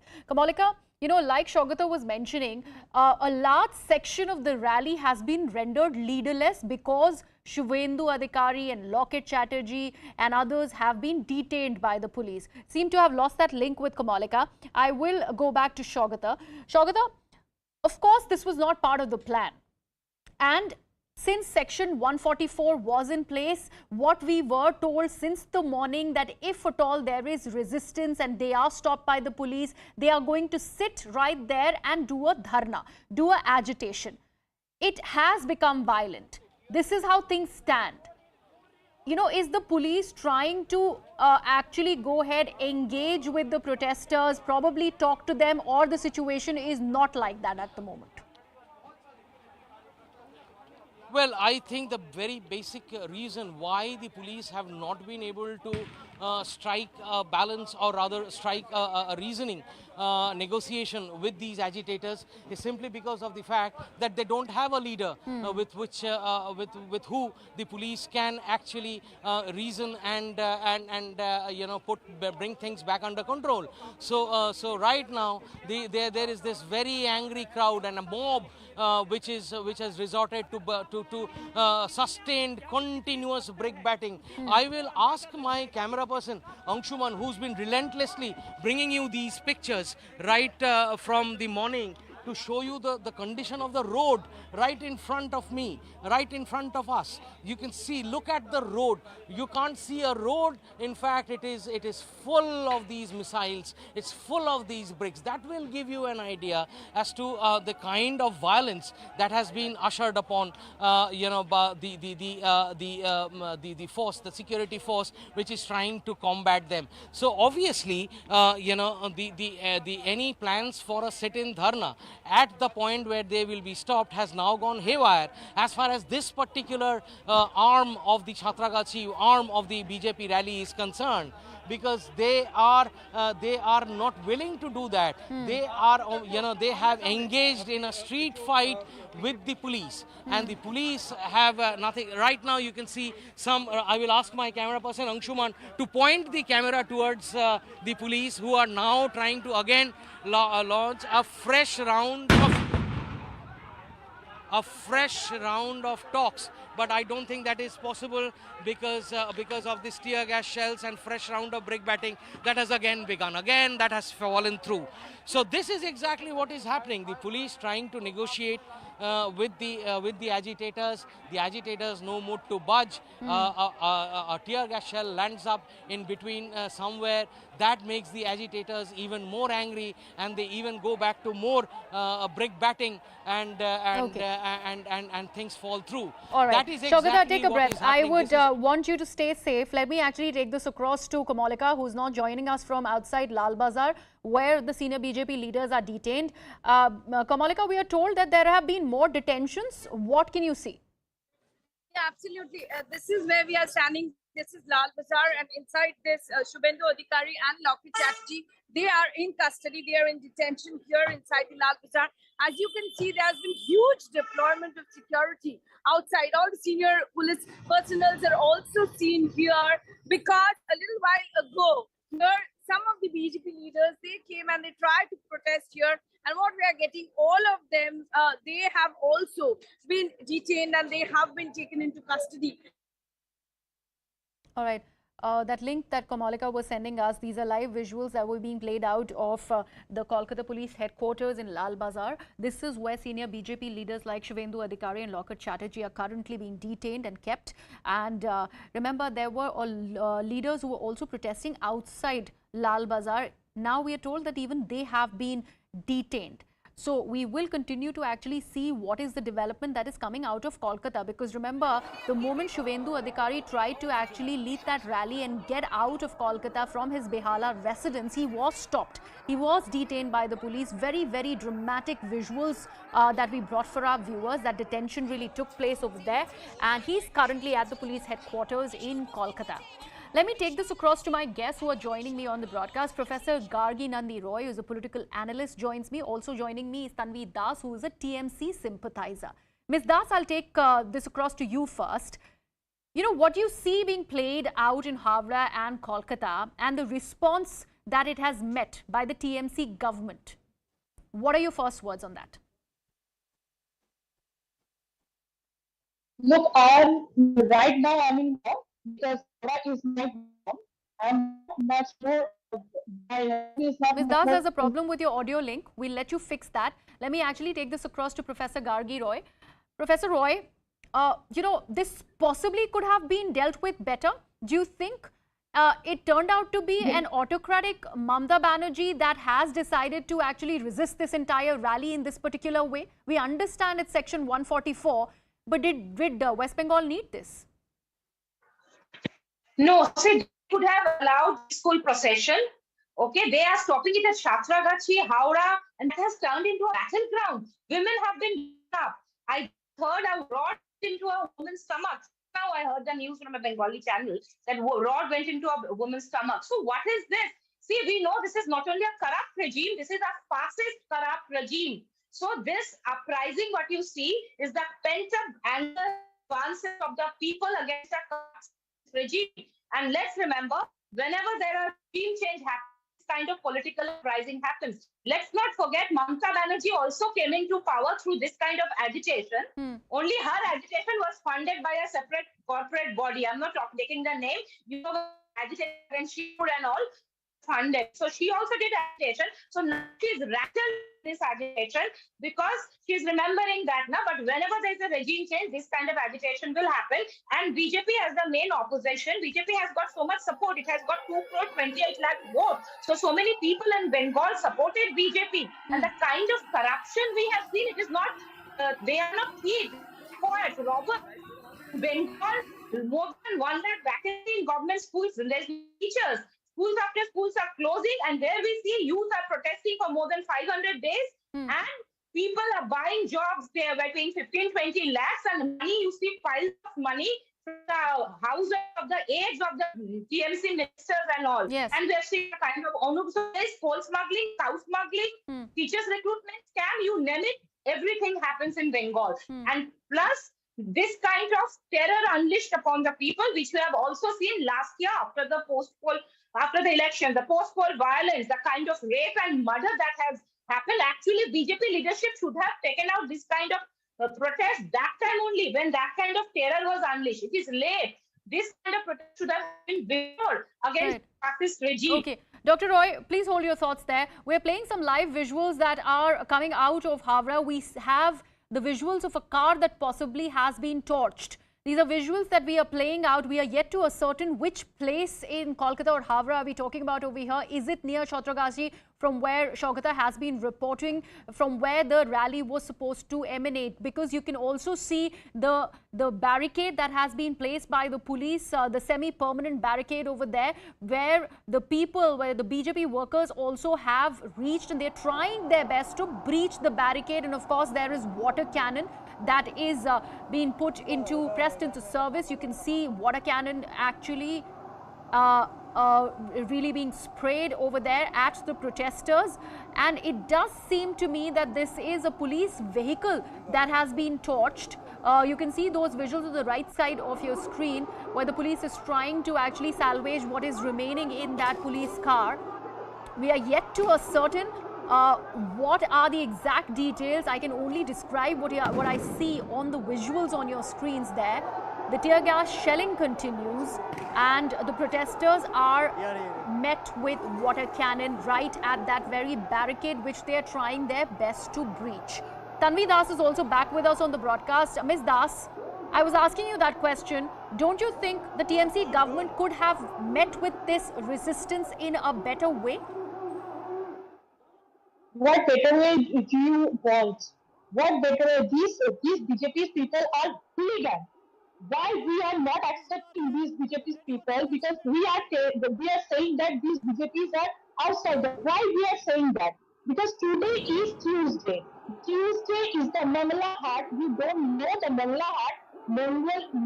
That is Tuesday market. That is the Asia's biggest market. Before the Puja vacations, we are trying to cash some money, trying to grab some money for our better future.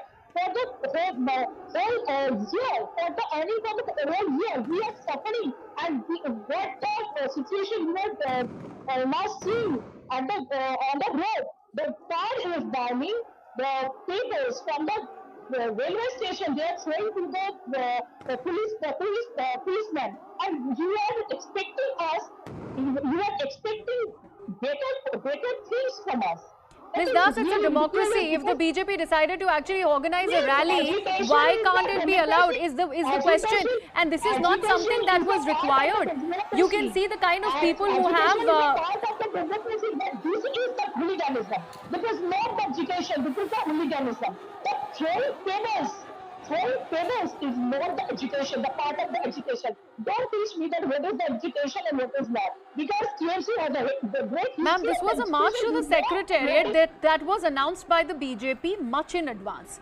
Of course, there is ample resistance by the police. There is section 144 that has been imposed.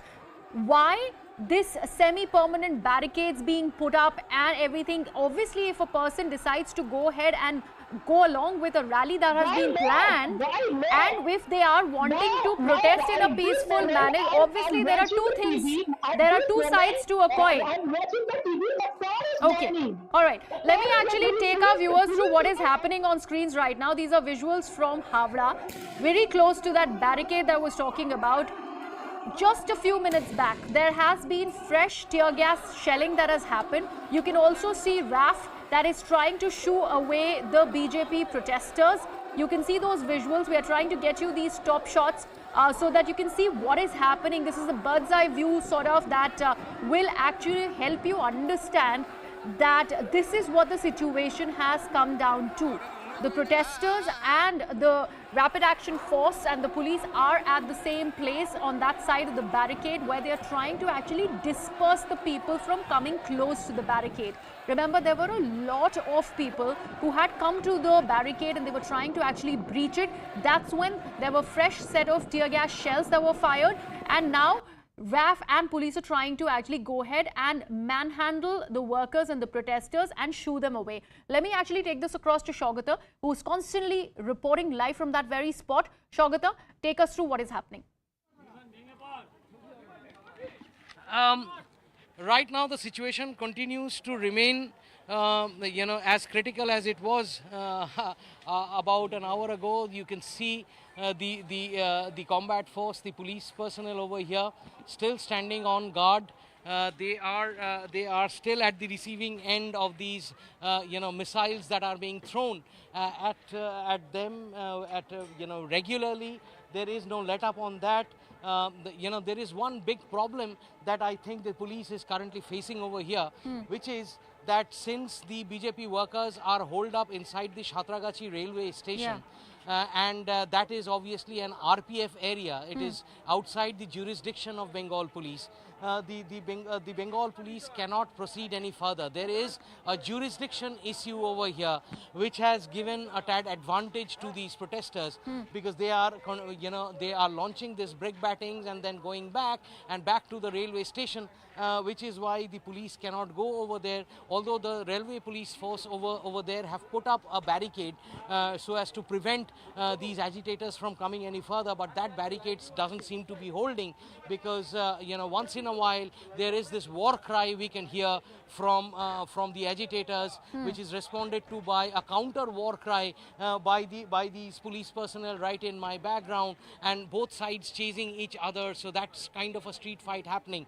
So there is this jurisdiction issue as far as the police behind me is concerned. Outside of this road, obviously this is the station adjacent area which is under the railway police force, and as a result these the Bengal police cannot go beyond this place, which the agitators are using as a strategic point for holding them as a base, and then you can see that's exactly what I was talking about. That's exactly what I was talking about. There is a war cry from the side of the agitators, and then it is responded to by the police, who then are making listen to that war cry. Listen to that war cry that I was actually talking about happening right now. So this is the retaliation time as far as the police here is concerned. So they are now headed for the station, trying to reach as close to the station as possible, and then again retaliating back because they are outside of their jurisdiction. And you can see that's exactly what's happening. That's the boundary which is there for the police. They cannot go beyond it because that's the railway police force area, and that is where the agitators have taken shelter. So this is what is happening: a pitched battle, a jurisdiction issue, incessant brick batting, incessant tear gas shelling. So you're also saying that the protesters are taking advantage because of that jurisdiction issue. Now, Strogata, some time back we just played out those visuals of a possibly torched vehicle. In fact, we are playing those visuals right now, and this seems to be a police vehicle that's been torched. We do not know how this has happened. Possibly the protesters ended up doing this. Do you think the protesters seem to have lost their way somehow, considering they have been rendered leaderless and there is no word that is coming in from the party leadership? Well, in Santragachi, that certainly seems to be the case because of the fact that there is no leader to negotiate. There is no one to talk to. The extremely agitated BJP workers over here holed up in the Santragachi railway station, using that as a vantage point to carry out their attacks against the police. And you can see back to back incessant tear gas shelling that continues to happen right now at Santragachi. Situation doesn't look good at all at this point. It is only making the agitators more and more angry. The agitators responding with brick bats. That is making the police even more angry. It seems to be a vicious cycle that is now playing out in the form of a street fight in Santragachi. Obviously, Shogata, we had the leaders actually stream their message live a short while back when the detention happened, the detention of Suvendu Adhikari and Locket Chatterjee happened. Why can't it be done right now to mobilize the workers because of the violence that they are adhering to? Because torching police vehicles, how do they end up even justifying it? Well, there is no justification to this kind of a violence, and that's exactly what the Trinamool Congress ruled Bengal government will try and argue once all of this is over. But I can tell you that it is absolutely necessary at this point in time for the BJP leaders here in Bengal to immediately arrive at this place and address the situation in terms of pacifying the agitators, the workers who are here. There are no leaders, as a result of which this pitch battle is going on. There is no way that the police, there are senior police officers over here. ADG South Bengal, Siddhinath Gupta is here, right here,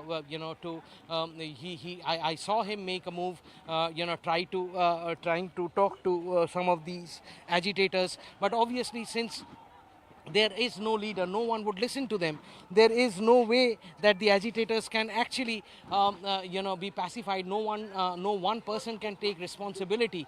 That is why you need a leader over here who can actually take that discussion and carry it back to their workers and probably call off this mindless violence that is currently happening in my background. So obviously what we are, the need of the hour at this point in time is to have a leader, over here to talk to these, to the agitators and ask them to stop the kind of violence that they have indulged in. Obviously the police is trying to be, they haven't made any kind of bold moves so far. So obviously you can still see this brick batting, happening in the background. You can still see them. Look at those bricks that are still coming in. Yeah. Look at the retaliation happening in the form of tear gassing. So this is what is happening, for the last 1.5 hours, more than that in fact, and this has gone obviously out of control. It doesn't look good at all. Who will stop this? And unless the workers back out, there is no way that this is going to stop. The police haven't they haven't taken any drastic action in terms of making any moves, except for the fact that yes, some arrests have been made, people who have been picked up and they have been taken in custody, and some amount of, you can see right now a brick landing on our camera. I will ask my camera person to actually move back. I don't know whether is the camera okay? Camera okay? Okay, so we want you guys to stay safe. It's better that you can actually move slightly away from that place where the brick batting is happening, because here, because of the protesters, they themselves ended up getting hurt. We also played out those visuals of the protesters who were badly injured. Even they are having to suffer because of where this rally has now gone to. And in the midst of the violence, how can conversation really happen unless there are a few leaders who go ahead and speak to the protesters or try and mobilize the crowd? Because here they have gone haywire, and that is the reality. And that's precisely the point that Saugata is making. It's purely on account of the fact that there is nobody to lead them at the moment. There you have visuals of BJP workers who are injured. One of the workers is being carried by his fellows because of that injury that he suffered from. There are many such instances that we are constantly keeping our eyes on. On the right side, you can also see the police vehicle that has been torched. Saugata, we were talking about how there is an important and urgent need for leaders to actually either come to the ground or somehow try to talk to the protesters.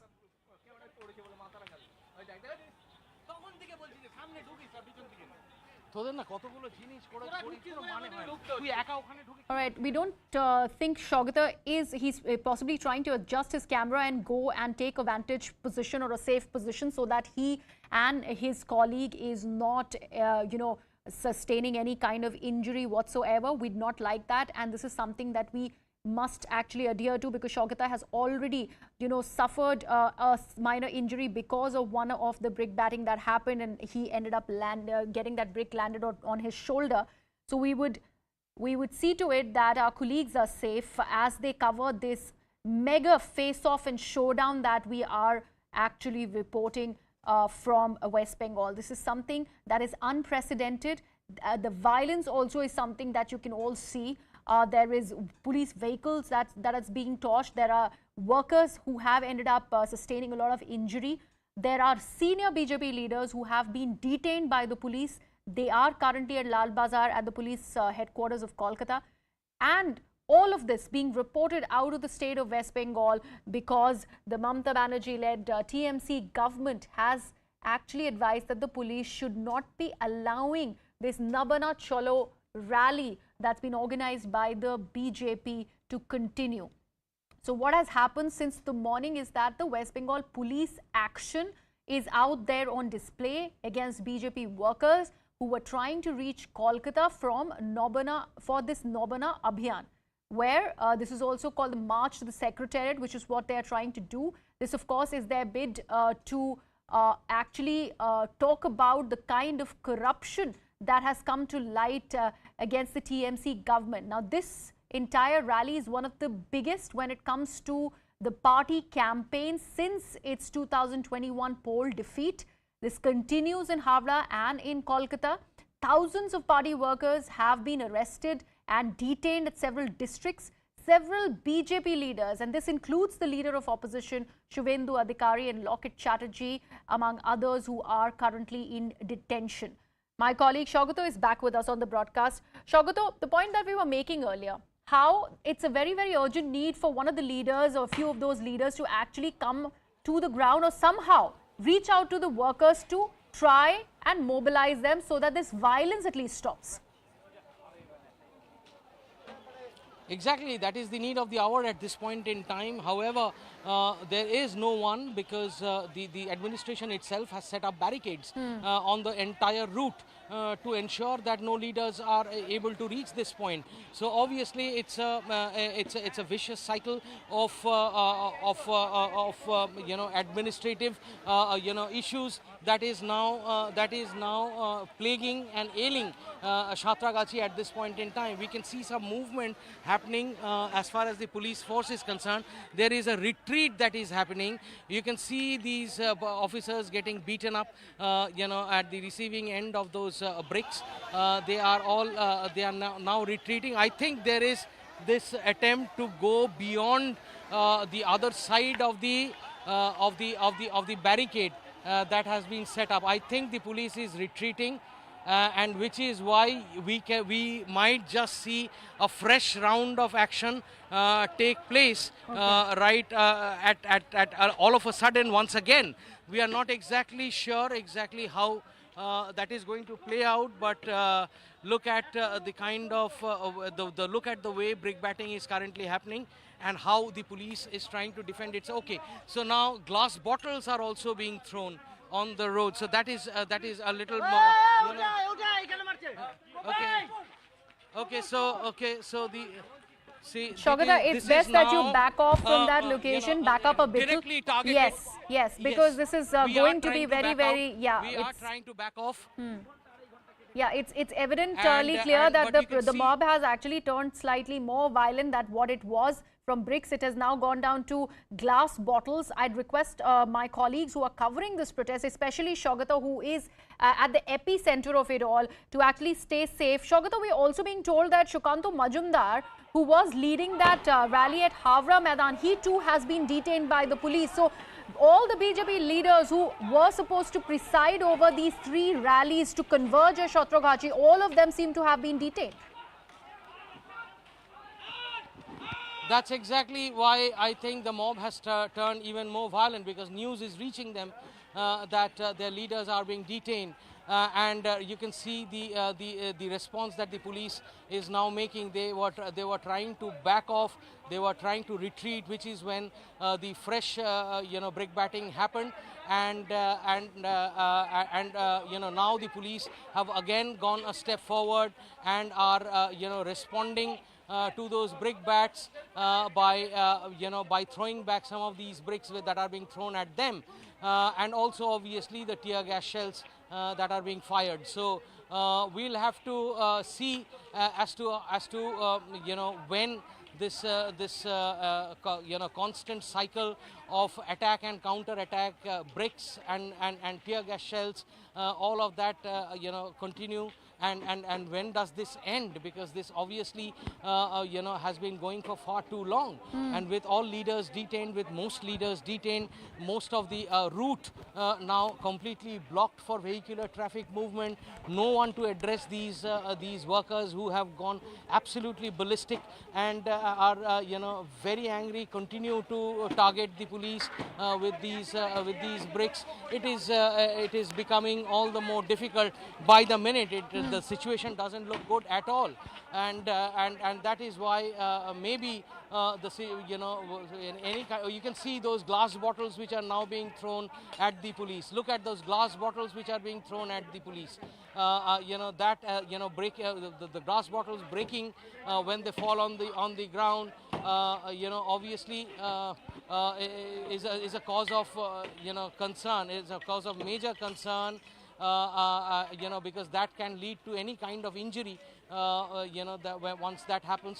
So obviously we'll have to see how. Right. Even the police is backed out and backed off and trying to be safe, because they have to essentially see to it that they are not injured in trying to disperse this crowd that's clearly turned even more violent, with glass bottles now being hurled at them. Saugata, the fact that we were talking about senior leaders, we did see, somebody to the tune of the BJP National Vice President like Dilip Ghosh. Now, he had gone on record and he'd said that the BJP workers have been peaceful. It was the police that ended up lathi charging and using water cannons and then lobbing tear gas shells at the protesters, also eventually pelting stones. And then he goes on to say it's not the BJP workers who are fighting here. Now, when you have senior leaders who make statements like this, doesn't it embolden the people on streets who are already agitating so badly? Well, I think that would be the point of view of the Trinamool Congress, because that is what they have been trying to say. I can tell you for sure that the police action so far has been by the book, and it has been restricted to tear gassing and a mild lathi charge in the beginning. It's mostly been police rushing towards the agitators, trying to scare them away. The consistent brick batting that is happening from the other side, stone pelting that is happening from the other side, is making things very let's very quickly difficult. cut into this reaction by Shukanto Majumdar, and then I'll come back to you.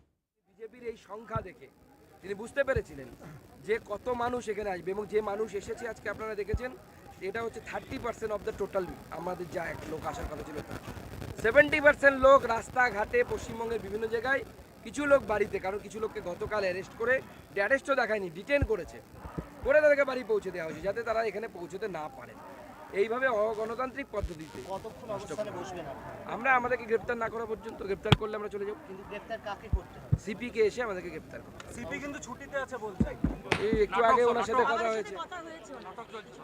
Well, Shukanta Majumdar says that only 30% of its entire support base was able to make it to Kolkata. Most of the others were stopped interim at many interim points.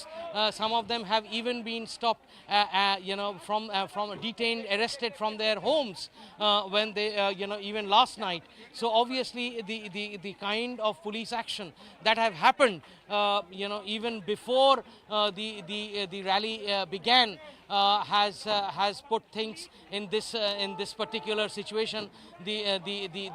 The crowd that had gathered for the rally has obviously turned very violent. But Shukanta Majumdar says that it was the police who started it all.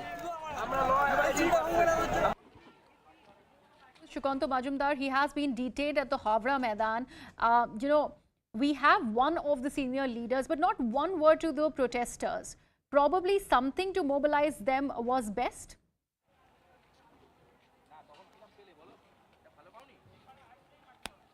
Was that question for me? Yes, Shogata, please go on. Could you repeat that question once again for me, please? Yeah, Shogata, just take our viewers through what Shukanto Majumdar has said, because like we were mentioning, he also has been detained by the police at Havra Maidan. Remember, that was the rally that he was actually leading, and he too hasn't been able to reach that very spot in Santragachi. That's right. From whatever little I could hear of Shukanto Majumdar saying, he was trying to make a point, stating that only 30% of BJP workers were able to make it to Kolkata today, whereas 70% were detained, stopped from reaching Kolkata at various points in transit. Some of these workers have been stopped or rather arrested and detained from their homes last night itself by the police. So this kind of proactive police action, which was not necessary for a democratic movement that the BJP was trying to hold, has led to a situation like this. That is the point of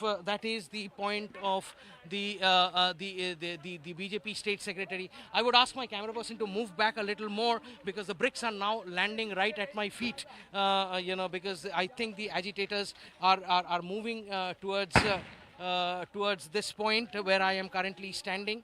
So that would be a little dangerous for us. Yes, But at Shaukato, this please point, let me move tell back. you I that, was actually asking you that earlier question. We heard Shukanto Majumdar. However, despite addressing the media, not one word for the protesting workers, because we can see the mob is clearly turned violent. There has to be somebody from the senior leadership to mobilize them. However, that hasn't come in yet. That's right. That is the need of the hour. The BJP leaders would have to understand that the chaos and the anarchy that prevails on the streets of Howrah and Kolkata at this point in time, needs to stop. And that's the urgent need, because there is no let up. There is no way that the BJP workers are going to stop unless they are addressed by leaders, and these leaders need to tell them that they will have to stop doing this, because unless and until that happens, there is going to be total anarchy on the streets, and that would invite stringent police action, which obviously nobody wants at this stage. If the situation already looks bad, it doesn't need to go worse from here on. So obviously, as far as the political point of the BJP, the party would have to decide whether that political point they wanted to make on the streets of Kolkata today by holding this Nabanna Avijan, whether that point has been made or not. But as far as this violence is concerned, things that are happening right in my background on live TV, for hours on end now, this has to stop. This doesn't speak well of the way the party is behaving at this point in time. The party workers, obviously, they would have a grudge, they would have a discontent, they would have their issues, but that can be addressed in a manner that any responsible party would do. Yes. And in order to do that, mass have to be addressed by the police, by the party leaders. Let me, I can see Mr. Siddhinath Gupta, the ADG of South Bengal, standing right over here. Sir, one small question. Okay, he is obviously very worried. He is obviously very tensed. He doesn't want to speak right now. He wants to bring the situation under control first before he speaks to the media. So that is why he requested not to Yes. approach him right now. But obviously you can see the kind of tension that even Absolutely. that is Shaukato, writ if we go large back to on the what faces Mr. of senior Majumdar police mentioned officers. about how only 30% of the BJP workers are currently on ground, 70% were or not allowed to either come in or probably detained earlier. So if at all there was such preventive measures that were already taken by the West Bengal government, how is it that it got down to this that you're reporting from West Bengal? How did the situation come down to this? If this is just the 30%, is this, can we really put our money here, what he's just said? You see, that is a little difficult to analyze at this point in time. But obviously, even the 30% workers who had assembled at this point, they were quite a long, they were sizable in number. They were there are still a few hundred people who are holed up in that Santragachi station, if not more, because I'm not in a position to actually assess the number of BJP workers who are currently here at Santragachi. But you can see they had come all the way up here. You can see the Howrah traffic police kiosk, the traffic police kiosk right next to me, which have been ransacked, completely destroyed by the BJP workers who had come all the way over here to move up to Nabanna and had to retreat after they were stopped by the police, water cannoned and tear gassed and lathi charged. So obviously that is that's the ire, that is the discontent, that is the anger that now gets reflected from the side of the BJP. Those 30% workers, if I presume Shukanto Majumdar's words to be true, who are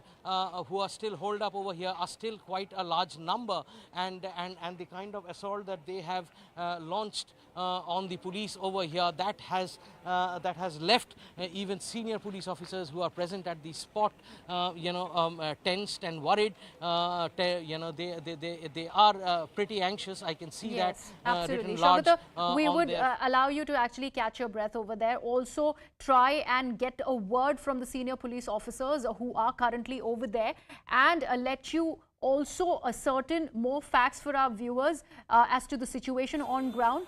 We are getting into a very, very short break and coming right back to tell you all about the situation in West Bengal.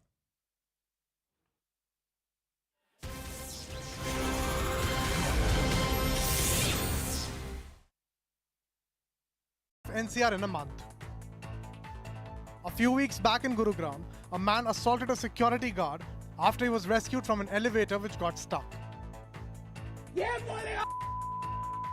And then in Noida last month, a woman manhandled and abused a security guard for a delay in opening gates.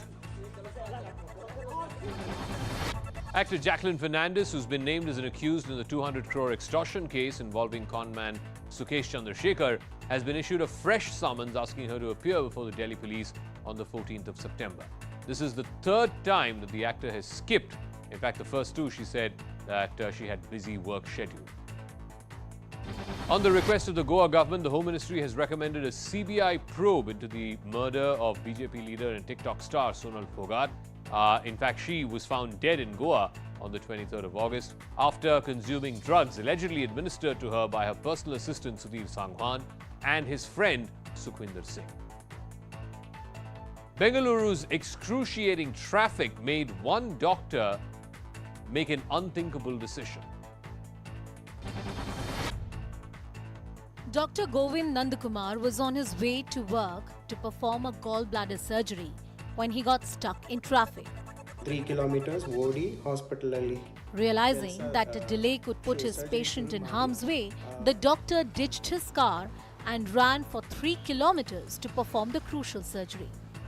When Dr. Nandakumar reached the hospital, his team was entirely on standby, ready to induce the anesthesia on the patient. Dr. Nandakumar quickly changed into scrubs and performed the surgery. The surgery was successful and the patient was discharged thereafter. India has announced their 15-member squad for the upcoming ICC Men's T20 World Cup in Australia. Ace pacers Jasprit Bumrah and Harshal Patel will be making their return from injury. The squad, though, will miss all-rounder Ravindra Jadeja, who sustained an injury during the Asia Cup. The squad will be led by Rohit Sharma. KL Rahul will continue to be the vice-captain. Britain's new king, Charles III, has gone to Scotland today to lead his mother's funeral procession.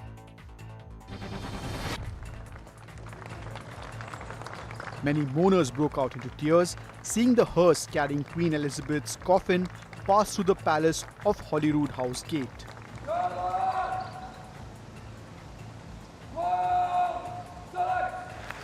King Charles III led a royal procession transporting his mother's coffin to St. Giles Cathedral in Edinburgh. It will lie in rest at the cathedral till Tuesday, when it will be moved to London.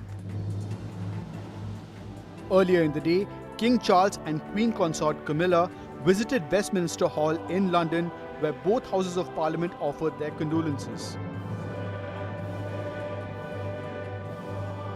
Charles addressed members of the House of Commons and the House of Lords.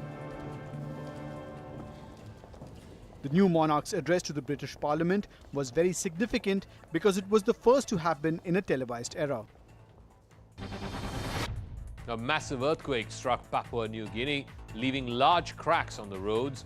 The 7.6 magnitude quake, which made the earth literally open up, also damaged several buildings and cars. At least 5 people were killed in the quake. Papua New Guinea is vulnerable to earthquakes because it lies along the Ring of Fire in the Pacific Ocean.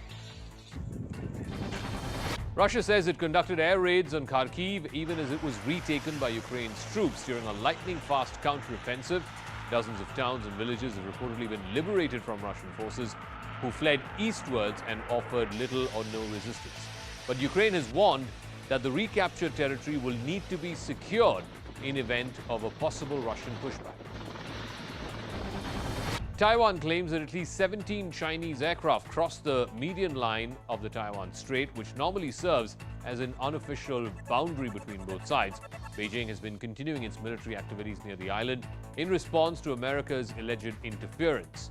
It started with House Speaker Nancy Pelosi's visit to Taiwan back in August.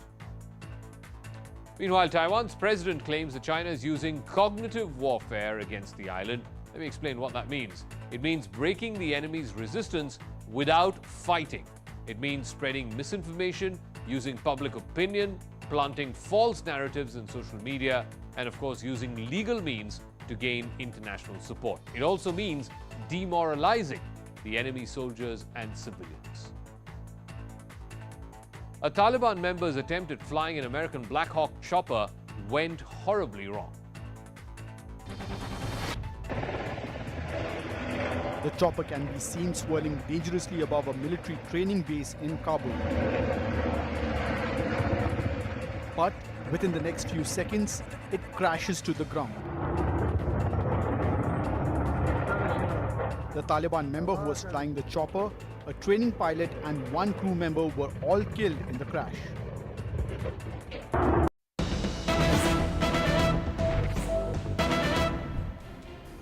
Welcome back. You're watching CNN News 18 with me, Griha Atul. Now, let's get you this breaking news information that is coming in from the state of Karnataka. Now, this Hindi Divas war in Karnataka has exploded as now Congress leader Priyank Kharge has hit out at the BJP-led government in the state, saying that you cannot impose Hindi on us. This comes after former Karnataka Chief Minister and JDS leader H.D. Kumaraswamy, remember, had written to Chief Minister Basavaraj Bommai requesting him not to celebrate Hindi Divas on the 14th of September. We are a very diverse country, and every language in India is celebrated nationally by its state. But what is happening here in Karnataka is that you are forgetting a classical language, the rich heritage, the legacy of Kannada, and glorifying Hindi. That is something wrong, is something that we are saying. We are not against Hindi. But you cannot have Hindi enforced upon us who have a very, very rich literature background, literary background of our classical language. My colleague Ritu now joins us on the broadcast. Ritu, what was flagged by JDS is now being carried forward by the Congress party when it comes to the Hindi Divas controversy in the state of Karnataka. Yes, true. So you see what exactly started with the JDS party, wherein the H.D. Kumaraswamy had written a letter to CM Basavaraj Bommai saying that taxpayers' amount should not be utilized for the celebration of Hindi Divas in the state, and thus they do not stand by to what the state government is planning out for the celebration with regards to the Hindi language. Now, just right there, you see the Congress party too has come out, and now they too are saying that since India is that diversified country and has so many languages. All right, seem to have lost that link with Ritu. We'll try and re-establish that. But essentially, this is what is happening out of Karnataka. Remember, JDS leader H.D. Kumaraswamy had written to the Chief Minister, Mr. Basavaraj Bommai, requesting him not to celebrate Hindi Divas. Remember, the government in Karnataka has announced the celebration of the same on September 14th, which is tomorrow, and now joining and mouthing similar sentiments is Congress, and with Congress leader Priyank Kharge now saying that BJP is trying to impose Hindi on the people of Karnataka. We leave it at that, and it's a goodbye from me. Carrying the broadcast forward would be my colleague Anusha. Thank you so much for that, Griha. Once again, a very warm welcome. Good evening here on CNN News 18. Hello, I'm Anusha Soni. Our top focus this hour is a mega CNN News 18 exclusive. We continue our investigation on the gangsters and the nexus that they operate in. This is an exclusive scoop on how gangsters gather funds, how the satta rackets and illegal liquor and drug supplies are used to generate funds. Another big exclusive on the gangster shows how jails have become safe havens for them. And these gangsters are pulling strings from within the jail premises. Delhi Police Special Cell Commissioner H.S. Dhaliwal has said that the last few months his team has worked very proactively and all gangsters, which were notoriously famous, are inside the jail. Dhaliwal also didn't rule out foreign hand and has said that the gangsters have become a menace. They have been receiving foreign money from abroad for many years now. A special report that my colleague Anvit gets for you. पहले तो मैं ये जानना चाहूँगा कि क्या वजह होती है अमूमन कोई भी गैंग ज्वाइन करने की या गैंग वॉर में, अगर हम इसे प्रोफेशन बोलें तो इस प्रोफेशन में आने की क्या वजह या क्या इंस्पिरेशन होती है? इसमें अभी सबका अलग अलग रीज़न होता है। जैसे किसी को शौक होता है कि मैं पैसे कमाऊंगा, अपना नाम करूंगा। कहीं की मजबूरी होती है, जैसे किसी को मैसेज आ दिए जैसे पैसे नहीं मिल रहे तो किसी भी गैंग को ज्वाइन करके वो पैसे कमा लेता है, अपने शौक पूरे करता है। ये रीज़न होता है गैंग में ज्वाइन होने का। अच्छा, अगर दिल्ली की बात करें, दिल्ली एनसीआर की, तो किस तरह से गैंग्स जो है वो दिल्ली में काम करते हैं, किस चीज़ों पे बटे हुए हैं, पहले किन चीज़ों पे बटे हुए थे और अभी कैसे चीज़ें बदली हैं? सर वही जो प्रॉपर्टी डीलर हैं इनसे मिल बात के अपना चलाते हैं, पैसे लगाते हैं, मन चाहे पैसे लेते फिर लगा के थोड़ा पैसे लगाएंगे ज़्यादा लगाते हैं। और जितने भी ये दारू स्मैक के ठेके चलते हैं जो बिकती है, अवैध शराब स्मैक, इनमें इनके हिस्से होते हैं। अंदर से फ़ोन करके धमका के लेते हैं कि अगर बेचेगा तो हमको भी देगा। यही रीज़न होता है, ऐसे पैसा पहुंचता है इन पैसा, उस पैसे से फिर एक गैंग को ऑपरेट करते हैं। जी अच्छा, क्योंकि जैसे आपने फंडिंग की बात की, तो जैसे हर किसी भी कोई भी धंधा उसको चलाने के लिए फंड चाहिए होता है।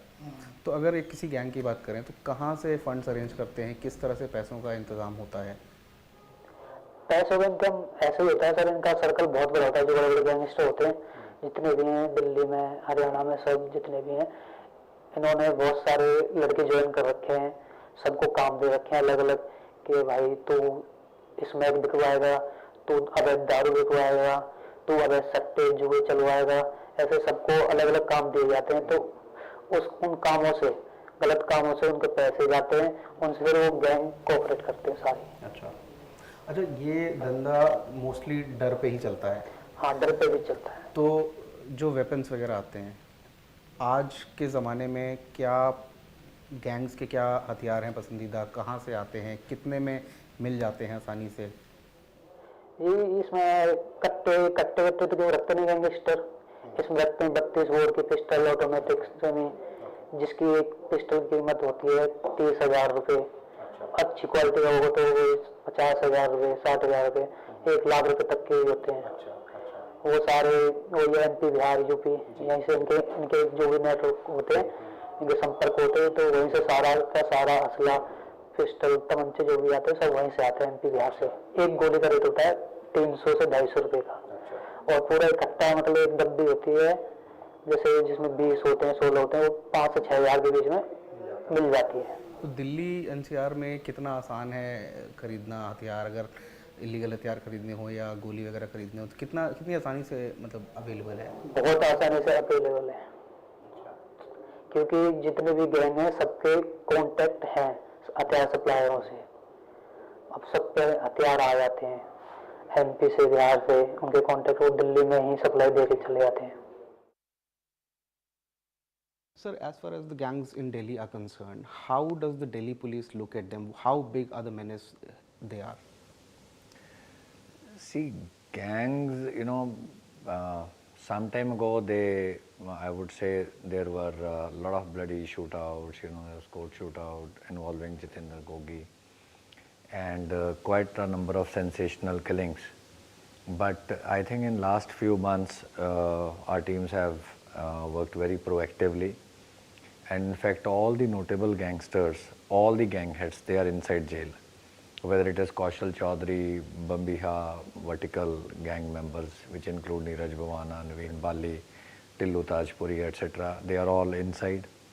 Whether there is a rival gang, vertical of Lawrence Vishnoi, Kala Jathedi, Sampat Nehra, Raju Basodi, and Jitendra Gogi gang members now with them. Earlier, these gangs were divided over issues like cable contracts, tender mafias were there, liquor contracts were there. If we talk about today, what are the issues on which these gangs are divided today? That's a good point. See, there were water mafia, you know, there was name of people like Raju Basodi and others. They have a lot been in liquor, not exactly in liquor retail in Delhi, but we have seen in some other neighboring states, there have been instances where these underworld people have invested in liquor vends, etc. through their front men. There have also been cases where they have sent money abroad. अच्छा, अगर jail की बात करें तो जितने भी बड़े नाम हैं आजकल, जो बड़े नाम हो गए हैं पिछले कुछ सालों में, सारे अभी जेल में हैं. तो क्या जेल प्रिफर करते हैं ये जो गैंगस्टर्स हैं बड़े बड़े कि वहाँ चले जाएं, वहाँ से काम करें, वहाँ से एक्सटॉर्शन रिंग चलाएं या वहाँ से काम करें? जेल क्यों एक सेंटर बन गया है? जेल भी इसलिए है क्योंकि वहाँ हर चीज़ की फैसिलिटी होती है. जैसे आपको फ़ोन चाहिए तो फ़ोन मिल जाता है, 40-50 हज़ार रुपये में एक फ़ोन मिल जाता है, वो भी जेल प्रशासन के मिलीभगत से अंदर चला जाता है. तो उस फ़ोन के जरिए वो अपना सारा नेटवर्क कोऑपरेट करते हैं, वहीं से अंदर से सारा नेटवर्क वहीं से चलाते हैं. जैसे कोई भी वाई करनी हो या किसी को धमकी देना हो या किसी को फ्रोटी देनी हो, जितने भी गैंग्स हैं सबके बाहर हैं ऑपरेटर जितने भी हैं, तो वो सारे बाहर से देख करके अंदर खबर देते हैं, अंदर से फिर वो कॉल करते हैं धमकी के लिए. ये भी वजह है कि जेल को सेफ मानते हैं, बाहर रहेंगे तो या तो आपस में लड़ाई सेफ मानते हैं क्योंकि बाहर की पुलिस प्रशासन एनकाउंटर कर देगी या मार देगी, तो इसलिए बाहर इनको डर रहता है. तो अंदर ये इसलिए सेफ है क्योंकि अंदर हर चीज़ की सुविधा मिलती है, हर चीज़ की सुरक्षा मिलती है इनको. अंदर से मतलब सेफ चला सकते हैं अपना नेटवर्क, इसलिए सुरक्षित जेल को माना जाता है कि वहाँ इनको खतरा नहीं होता. बड़े बड़े गैंगस्टर हैं जितने भी, क्योंकि वहाँ पैसे से सब कुछ होता है. तो कैसे, जैसे मान लीजिए मैं जेल में हूँ, मैंने अपने किसी आदमी को फ़ोन किया, तो हमें जिसको एक्सटॉर्शन करना है उस तक फिर वो कैसे पहुँचेंगे?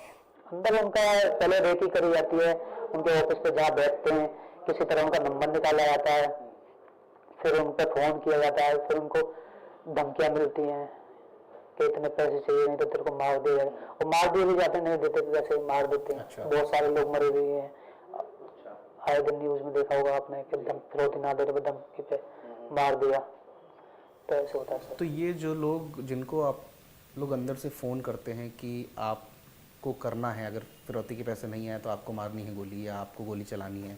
कई बार होता है कि खाली दुकान पे या घर पे गोली चलवा देते हैं, या कई बार किसी आदमी को भी अगर मरवाना होता है तो मरवाते हैं.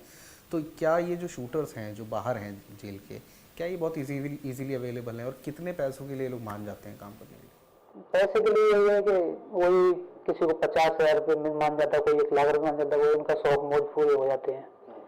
जैसे कि किसी का नशे का शौक है, किसी को अच्छे कपड़े लत्ते पहनने का शौक है, तो वो अपने शौक के लिए वो 1,50,000 जो भी है उतने अपने शौक मौज के पैसे के लिए वो चला देते हैं कहीं भी गोली.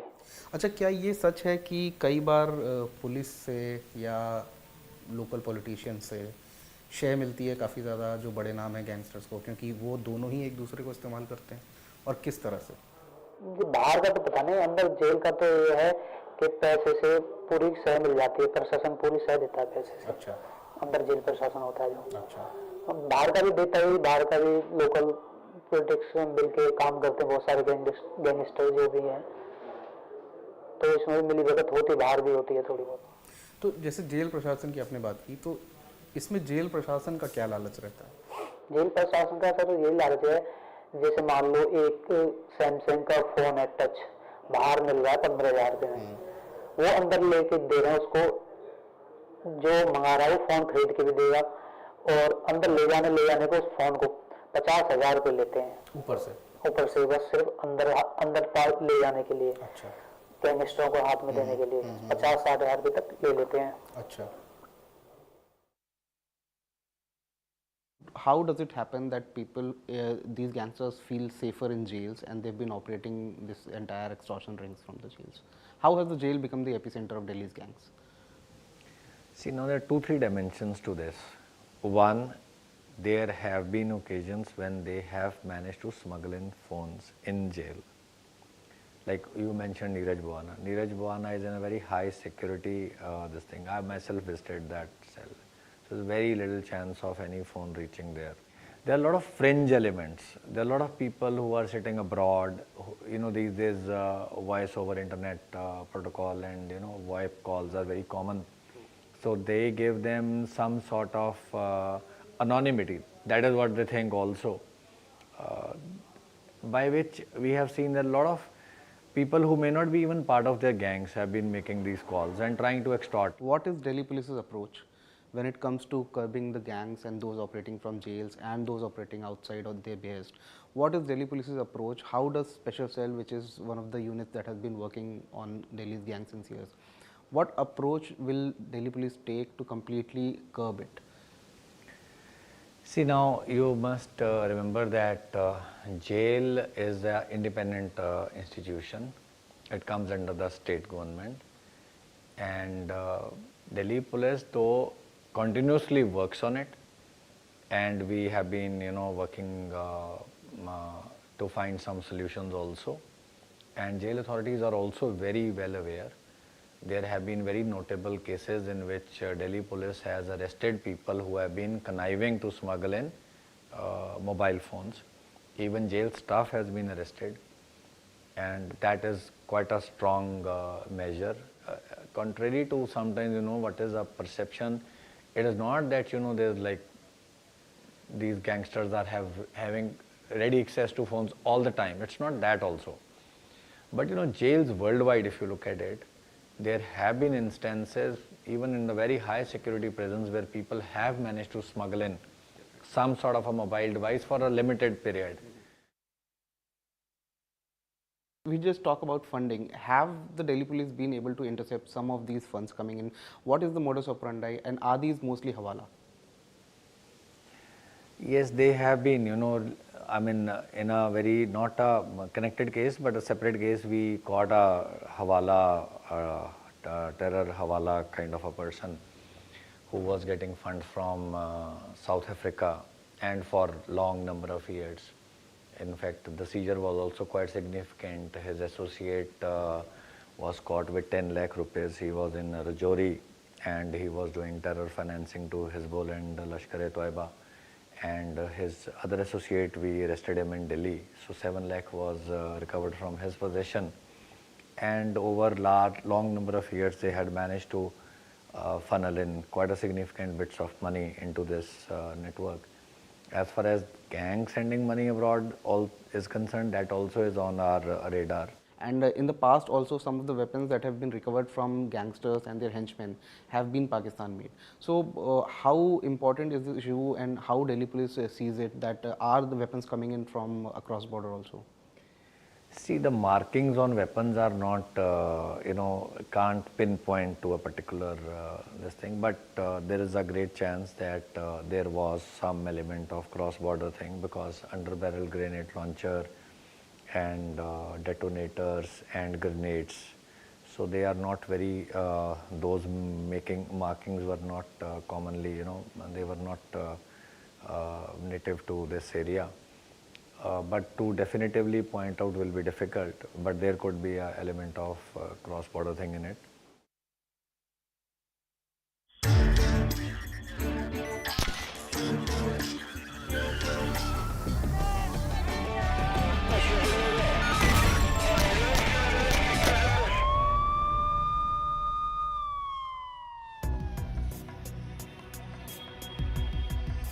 Tihar Jail, South Asia's biggest prison and one of the safest jails in India. It's also the headquarters of Delhi's biggest gangsters and a base for carrying out their crimes. Case in point being the recent killing of Punjabi singer Sidhu Moosewala. which was reportedly plotted inside this very jail by Lawrence Bishnoi. Jail is a very safe place to operate from. I mean, you can operate from there, and no other member of any other gang can touch you there. When the jail staff gets compromised, the system can always be beaten. But from behind the four walls of Tihar, the criminals continue to unleash mayhem in the capital. Gang wars in Delhi go back to the late 80s. It all started over a land dispute between Kishan Pahalwan of Dichhaun Kala village and two brothers, Anup and Balraj of Mitraon village. The feud between the two families claimed several lives. Initially, the gang war took place over a disputed property, but these gangs now they became criminal in nature, and they started going into extortions, then interfering in disputed properties, and then in landlord-tenant disputes, and subsequently in extortions, and then kidnapping for ransoms. So that is why, and then it became totally a criminal enterprise. Over the years, the gangs got smaller. Many were either shot dead by rivals or eliminated in police encounters. Some went to jail for life. Others decided to retire from a life of crime. At present, two main groups exist: the Neeraj Bhavania and Tillu Tajpuria gang and the Lawrence Bishnoi and Kala Jathedi gang. Delhi's most infamous gangster, Jitendra Gogi, was gunned down right in the middle of a Delhi court. If you want to see things from the Delhi's perspective, of late there have been two gangs which have been active. One is of course Jitendra Gogi, who is no more, and its rival group is the Tillu's gang. Then subsequently Lawrence Bishnoi became part of this gang. Sandeep Kala Jathedi became part of this gang. On the rival side, if you see, then of course Tillu gang has been active, and from Neeraj Bhavana and Sunil Rathi and Kaushal gangs, etc., they have also joined this group only. The gangs have become more organized now, running water mafias, controlling toll plazas in the NCR, collecting money from illegal clubs and dance bars. What used to be extortion is now protection money. Over a decade ago, gangsters in Delhi were divided over issues of collecting money from tender mafias, over contracts of liquor, cable and water, and over disputed properties, and collecting money from satta mafias. Today, as the game has turned nastier, money comes in through extortion in the name of protection money, even on water contracts in some of Delhi's colonies, and mostly from controlling tolls and disputed properties. They also have legal representation, a battery of lawyers who defend them in court. Regardless of how heinous the crime is, their counsels exploit loopholes in the law to get their clients acquitted. Even if he is not a gangster, I am telling you what has happened in this kind of cases. Mostly there is major lacuna because one person is arrested and maximum person was arrested on the basis of disclosure statement made by that one person. Though that disclosure statement is not having any evidentiary value before the court, as per the provisions of Indian Evidence Act, as a lawyer we are supposed to dent the case of prosecution.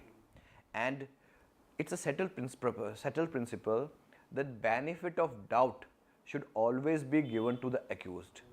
So we are there to dent the prosecution story. Their weapon of choice is also more modern and sleek. Semi-automatic .32 caliber pistols, Turkish and Brazil-made guns and Glocks have replaced the double barrels, shotguns and country-made pistols. But what's more worrying is that some of these weapons are coming from across the border, and even funding for their gangs is traced to foreign lands. Linkages between gangs is a very common phenomenon that happens. We are living in an age of technology. All you have to do is make a call. Money gets transferred electronically. Even as the Delhi police have busted time and again multiple gun suppliers in Delhi who had been supplying illegal arms and ammunition to the gangsters who operate from Delhi, what has caught Delhi police's attention of late are the guns coming in from Pakistan. Recently, we saw in Sidhu Moosewala's case that some of the weapons that were used, police said, were Pakistan made. And Lawrence Bishnoi, who is said to be in the center of this murder conspiracy, is said to have close links with Delhi's slain gangster Jitendra Gogi and Kala Jathedi. In fact, funds coming in from Australia, Canada and Pakistan are also on Delhi police's radar. Only in time to come, we'll see if any specified crackdown is done on the two foreign supplies. With video journalist Vikas Rawat and Rahul Malhotra, this is Anvit Shrivastava for CNN News 18 in this special report. Cutting across to my colleague Anvit, who continues to be with us on the broadcast. He'll tell us more about the findings of this entire investigation that he's done. Anvit, first of all, I think the one thing that emerges out of this entire exclusive report is the manner in which the much known secure jails of the national capital have become safe havens for these gangsters and criminals. And somewhere there is a learning of this within the administration as well. But they've not been able to crack down upon it in the manner they should. Yeah, Anuja, see, this has been a known secret, and this has been known ever since, and this has been ongoing for decades, that Tihar has or Delhi's other prisons like be it Rohini or Mandoli, but Tihar has always been the center because the most populated, most of the gangsters are lodged here, most of the high-risk prisoners are here, and most of the malpractices that we hear come from Tihar. Tihar has eventually, over the years become the den of crime and the place from where all these gangsters run their syndicates. And this is what the police have also time and again, they have busted these syndicates, and it has come to fore how these, these phones, these calls, extortion calls or these threat calls for protection money, or, be it recent execution of Sidhu Moosewala, it was entirely orchestrated from inside the jail. That is what Special Cells investigation has so far, revealed, because Lawrence Bishnoi, who is said to be in the center of this controversy, he was in touch with Goldie Brar, who is believed to be in Canada, and at that time Lawrence Bishnoi was lodged in Tihar. So this entire plot that was created, that was the entire killing that was plotted, it was very much from Tihar. Also Sukesh Chandrasekhar's scam of 215 crore, he was in Rohini jail when he made all those calls to Aditi Singh and extorted this amount of money, posing as law ministry officials or the home ministry officials. So jails have always been the epicenter of the crime in Delhi, and as we saw that interview of the gangster who we spoke to, obviously in anonymity, and he told us that when he says that puri sheh deta hai jail prasashan, which means that the jail administration is very much in connivence with these gangsters also. He clearly charts out how giving an Android phone inside costs around, pays to these officials of jail administration staff. The gangsters are ready to pay a amount 50 to 60,000 rupees for a 10,000 rupees phone. When they try to sneak in an iPhone, they get at least 1 lakh. This is what he told us. Yep. And when he said that puri mili bhagat hai, they definitely mean that once these phones are inside, then these gangsters call their henchmen outside. Then the person, whoever is to be targeted, he is given a call, the extra money is demanded, extortion amount is demanded, or the protection money. And when these people or the businessmen or builders, whoever are on the target, when they do not agree, the henchmen outside, they fire on these people. They at times they'll shoot the person, at times they shoot at their offices or house to further develop the fear psychosis. And that is how this game continues, on the basis of the fear, this game continues. And this is why the gangsters have over the decades been able to run this syndicate very much from inside Tihar jail. All right, some very worrying findings, Anvit, and we hope that putting them on record, this open secret that has always been known, but now there is evidence to corroborate it. Increasingly, the administration gears up to tackle this menace because jails cannot be the safe havens for these gangsters. Much more on the other side of a quick break. Stay tuned.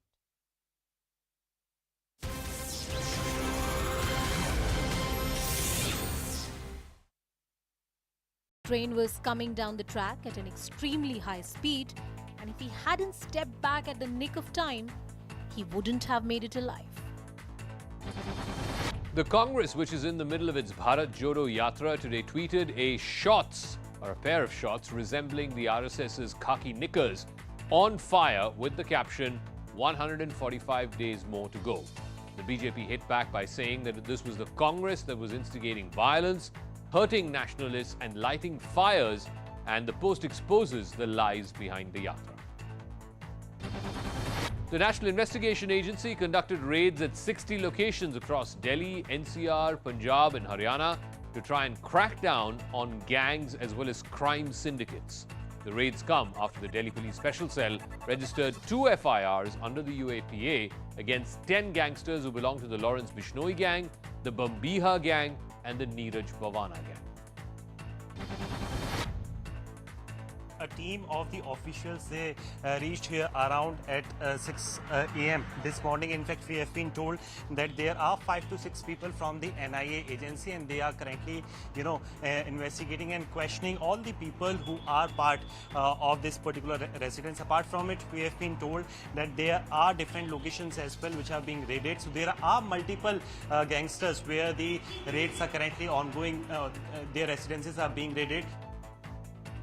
Now, even as the Uttar Pradesh government has begun its survey of unrecognized mosques, a madrasa that was constructed on a piece of land meant for pasture was demolished by the local administration of Amethi. According to the authorities, the madrasa was being run illegally for the last 30 years and no academic work was being carried out from the building for the last couple of years. Is yet another incident of a slapgate which has been reported in a housing complex in the National Capital Region. A woman got out of her car, walked up to one of the security guards and slapped him repeatedly. She was annoyed because the guard had been late in opening the gate for her. While no one came to the guard's rescue, his colleague managed to film the entire incident. Based on the guard's complaint, the woman was arrested briefly and then released on bail. This is the second such incident coming out of NCR in a month. A few weeks back in Gurugram, a man assaulted a security guard after he was rescued from an elevator which got stuck. And then in Noida last month, a woman manhandled and abused a security guard for a delay in opening gates. Actor Jacqueline Fernandez, who's been named as an accused in the 200 crore extortion case involving conman Sukesh Chandrasekhar, has been issued a fresh summons asking her to appear before the Delhi police on the 14th of September. This is the third time that the actor has skipped. In fact, the first two, she said that she had busy work schedule. On the request of the Goa government, the Home Ministry has recommended a CBI probe into the murder of BJP leader and TikTok star Sonal Phogat. In fact, she was found dead in Goa on the 23rd of August after consuming drugs allegedly administered to her by her personal assistant Sudhir Sangwan and his friend Sukhwinder Singh. Bengaluru's excruciating traffic made one doctor make an unthinkable decision. Dr. Govind Nandakumar was on his way to work to perform a gallbladder surgery when he got stuck in traffic. 3 kilometers, Wodi, hospital. Realizing that a delay could put his patient in harm's way, the doctor ditched his car and ran for 3 kilometers to perform the crucial surgery. When Dr. Nandakumar reached the hospital, his team was entirely on standby, ready to induce the anesthesia on the patient. Dr. Nandakumar quickly changed into scrubs and performed the surgery. The surgery was successful and the patient was discharged thereafter. India has announced their 15-member squad for the upcoming ICC Men's T20 World Cup in Australia. Ace pacers Jasprit Bumrah and Harshal Patel will be making their return from injury. The squad, though, will miss all-rounder Ravindra Jadeja, who sustained an injury during the Asia Cup. The squad will be led by Rohit Sharma. KL Rahul will continue to be the vice-captain. Britain's new king, Charles III, has gone to Scotland today to lead his mother's funeral procession.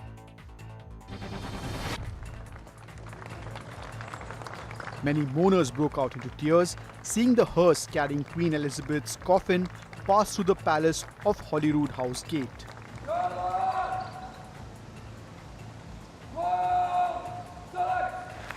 King Charles III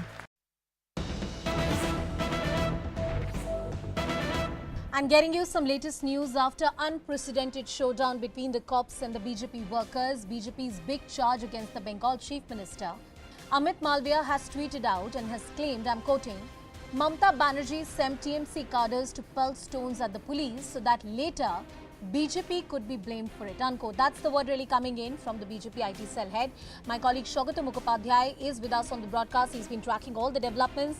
Shogato, a word coming in from the BJP on the expected lines. They are denying any responsibility for the kind of violence we saw. That's right, and before I go into that, let me show you the situation. which currently prevails here in Santragachi. There seems to be a ceasefire from both sides for a while now, and but let me show you how this road looks after that incessant brick batting that happened over the last couple of hours or so. And you can see the way the BJP workers allegedly pelted stones at the police over here. I will ask my camera person to show you that the police have now retreated back to their original base, which is the kind of you can see them standing right near the barricade which they had originally set up, and they have decided not to chase these agitators anymore, but you can see that this entire place is strewn with bricks and stones, and even glasses, because glass bottles have been also pelted at the police. At a distance you can see that the agitators have set fire to a tire, it seems, from here, and that fire at the background which is still there is also a testimony to exactly the kind of agitation that was shown by the BJP workers over here. I will ask my camera person once again to come, and there are some agitators I can see standing over here. एक बात बताइए हमें हिंदी में, एक second, ये जो आप लोग यहाँ पे आए, आप यहाँ पे बैरिकेड तक गए, वहाँ पे आपके ऊपर ये वाटर कैनन छोड़ा गया, फिर उसके बाद इतने ये ईंटों की बरसात कैसे शुरू हो गई? देखिए, पहले आपको मालूम होना चाहिए कि हम लोग भारतीय जनता पार्टी जो है ना, हम लोग राष्ट्रवादी है। राष्ट्र की एक भी, अगर ये जो ग्रिल देख रहे हैं ना, इसको भी हम लोग नहीं तोड़ना चाहता है। लेकिन जो पश्चिम बंगाल में जो दीदी का चोटी चाटा पुलिस है, वो लोग पुलिस हम लोग के ऊपर पहले से टायर गैस मारा, उसके बाद हाथ बम भी मारा, और उसके बाद पुलिस ने आपके ऊपर हाथ बम मारा। यस, वो लोग पहले मारा, इसलिए हम लोग को हमारे क्रूड बम था या वो टियर गैस शेल जो फटी? क्रूड बम था। अच्छा, तो इसलिए हम लोग बचने के लिए कोई इंजर्ड हुआ है क्रूड बम से? क्रूड बम आदमी, हजारों कार्यकर्ता हमारा इंजर्ड हुआ है, हॉस्पिटल में है, मेडिकल कैंप में है, रेलवे कैंप में है, ठीक है ना। तो अभी बंगाल में हम लोग परिवर्तन का डाक दे रहा हूँ इधर से, और अभी जो देख लिया नवन्न का जो अमला बैठा है इधर, और जितने भी पुलिस है सब लोग देख लिया जब भाजपा का, भारतीय जनता पार्टी का क्या पावर है, क्या उम्मीदवार। तो आज ये जो इतनी देर तक ये जो करीबन ये एक लड़ाई चली आपके बीच और पुलिस के बीच, करीब 2-2.5 घंटे तक ये लड़ाई चली। तो ये जो ईंटें यहाँ पे पड़े हुए हैं, ये हमारे जो आप लोगों का एक पहले पुलिस लड़ाई किया था ना, करके बताने दीजिए। पुलिस लड़ाई किया, हमने नहीं लड़ाई किया, और भारतीय जनता पार्टी करते हैं, लड़ाई नहीं करते। अच्छा, तो आपको क्या लगता है? पता है कि है जो न्यूटन है ना, उसका थर्ड लॉ है, ठीक है, जो एक्शन होगा उसका रिएक्शन भी होगा, ठीक है।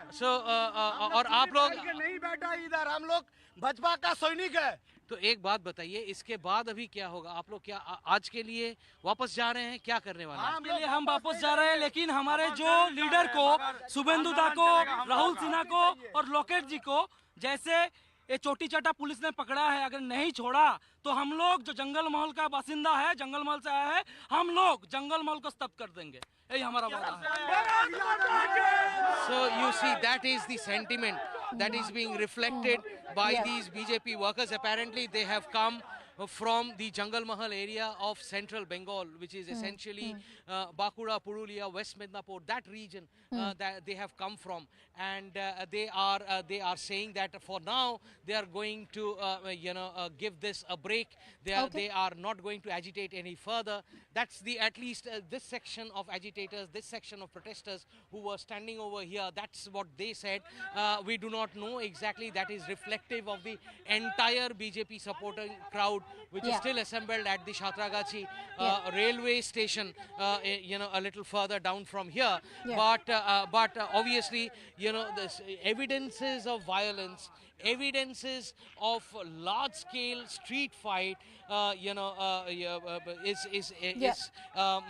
available right now in front of us. Look at the kind of things being used.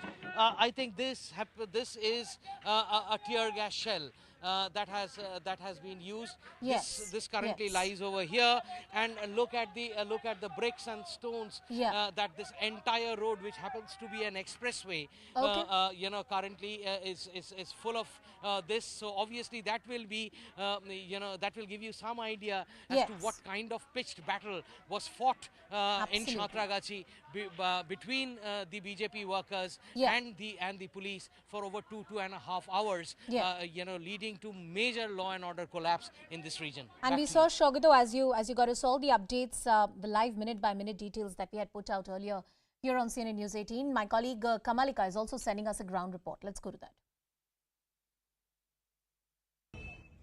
The BJP march to Nabanna led to a lot of things today on ground, but here is that vehicle which was torched near MG Road, and now that vehicle has been the police is taking that vehicle, and you can see the way this has been torched, and totally the police van is torched badly, and nothing is left of the police van. It all happened in AMG Road when some protesters, they came up and they absolutely torched this vehicle in this way. Absolutely nothing is left in this vehicle. So this is another part of today's movement, another part of today's incidents that took place. It's not clear that who all have done it, but this behind me, this is the condition of the torched police van that was set on fire a little while ago. Kumalika Sengupta reporting for CNN News 18 from Howrah. Well, all the reports, reactions and much more up on our website news18.com. We are slipping into a very short break.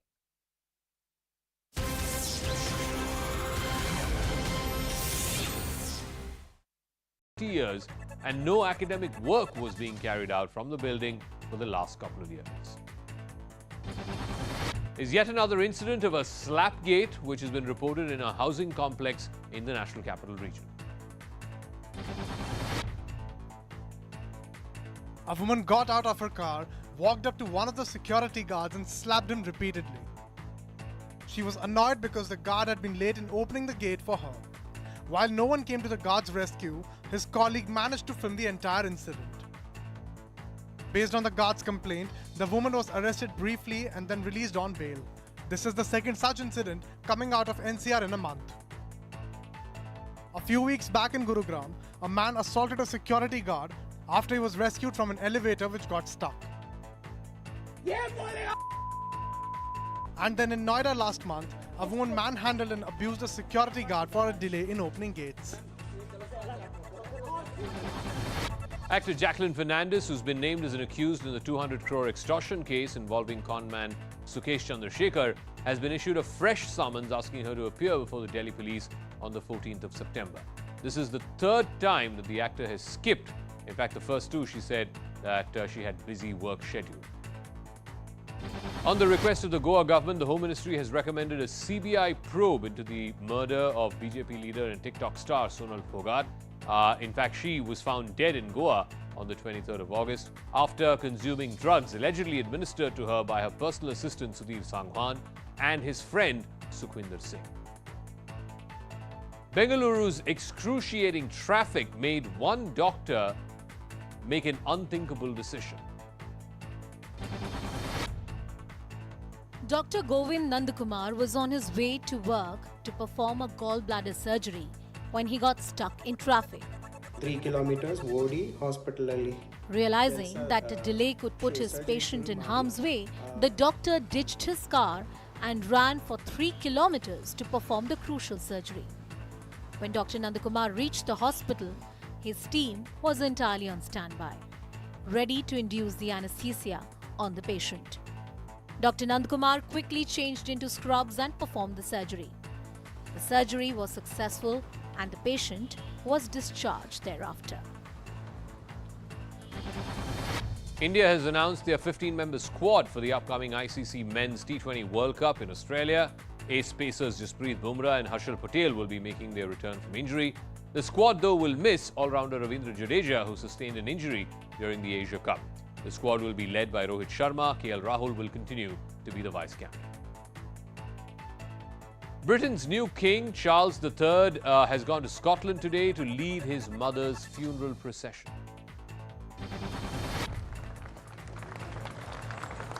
Many mourners broke out into tears, seeing the hearse carrying Queen Elizabeth's coffin pass through the palace of Holyrood House Gate.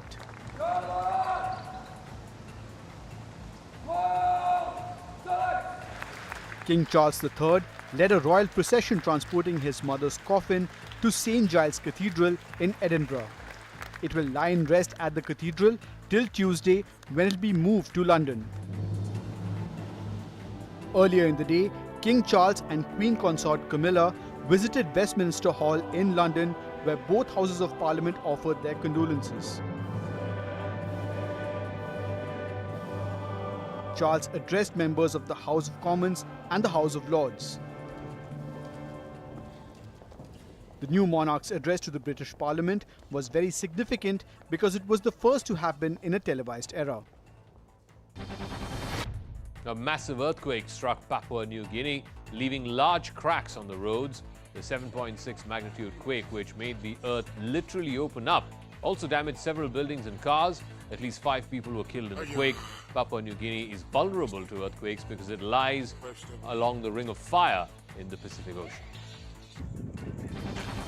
Russia says it conducted air raids on Kharkiv even as it was retaken by Ukraine's troops during a lightning-fast counter-offensive. Dozens of towns and villages have reportedly been liberated from Russian forces, who fled eastwards and offered little or no resistance. But Ukraine has warned that the recaptured territory will need to be secured in event of a possible Russian pushback.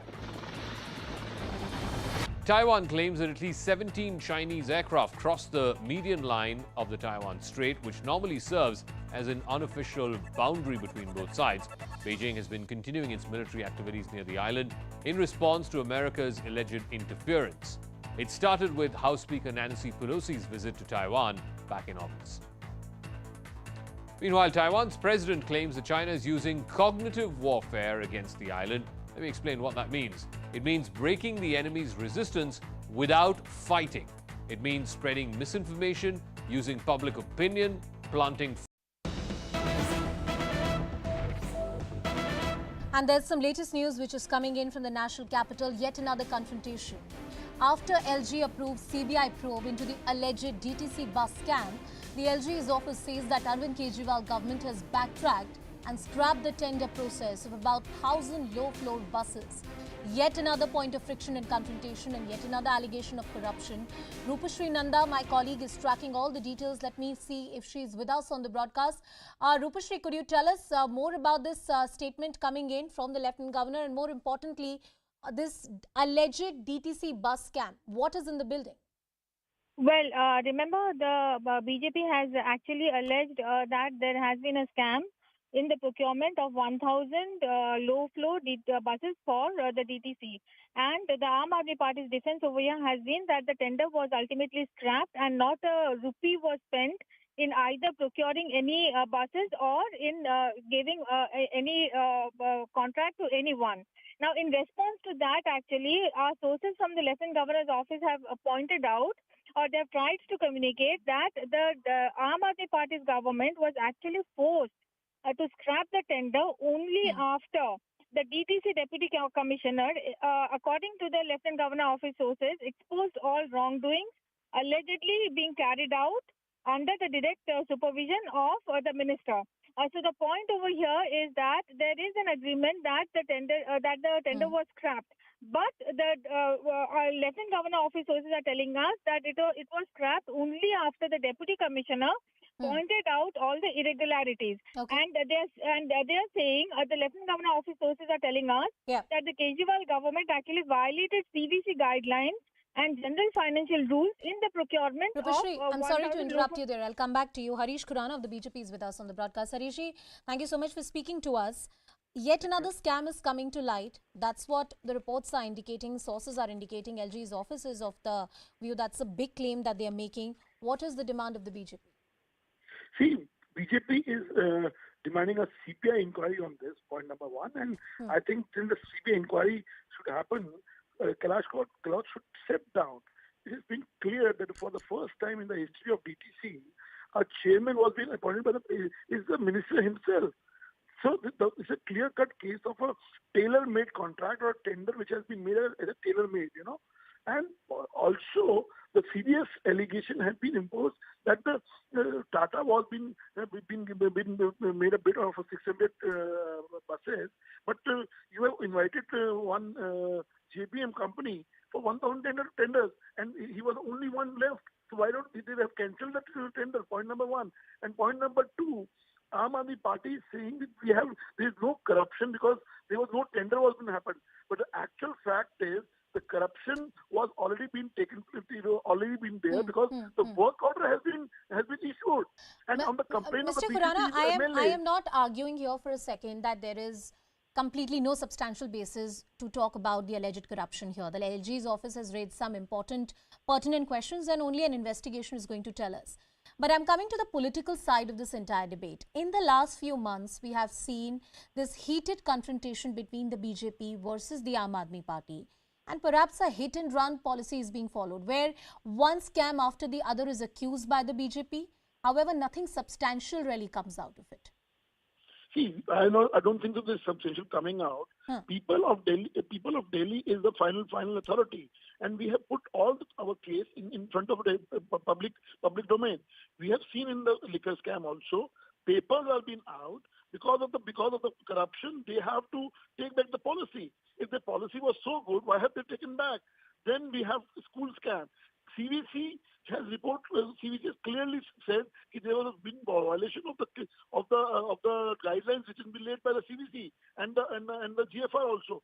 Same case is there in this scam also. They have been caught. They have been the corruption has been happened. Then BJP has raised this question that they have taken the policy, which we have seen in liquor policy also. When they have been caught, they have taken back the policy. Same in the case of DTC also. So everything has been cleared. It's an open and shut case.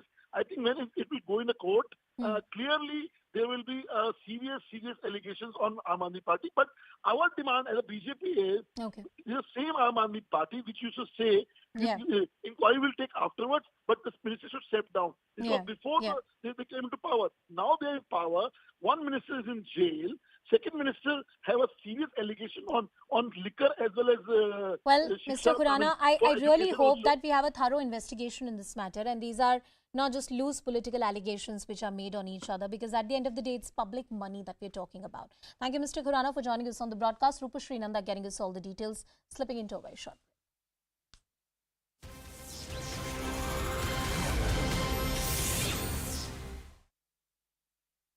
All the people who are part of this particular residence. Apart from it, we have been told that there are different locations as well which are being raided. So there are multiple gangsters where the raids are currently ongoing. Their residences are being raided. Now, even as the Uttar Pradesh government has begun its survey of unrecognized mosques, a madrasa that was constructed on a piece of land meant for pasture was demolished by the local administration of Amethi. According to the authorities, the madrasa was being run illegally for the last 30 years and no academic work was being carried out from the building for the last couple of years. Is yet another incident of a slapgate which has been reported in a housing complex in the National Capital Region. A woman got out of her car, walked up to one of the security guards and slapped him repeatedly. She was annoyed because the guard had been late in opening the gate for her. While no one came to the guard's rescue, his colleague managed to film the entire incident. Based on the guard's complaint, the woman was arrested briefly and then released on bail. This is the second such incident coming out of NCR in a month. A few weeks back in Gurugram, a man assaulted a security guard after he was rescued from an elevator which got stuck. And then in Noida last month, a woman manhandled and abused a security guard for a delay in opening gates.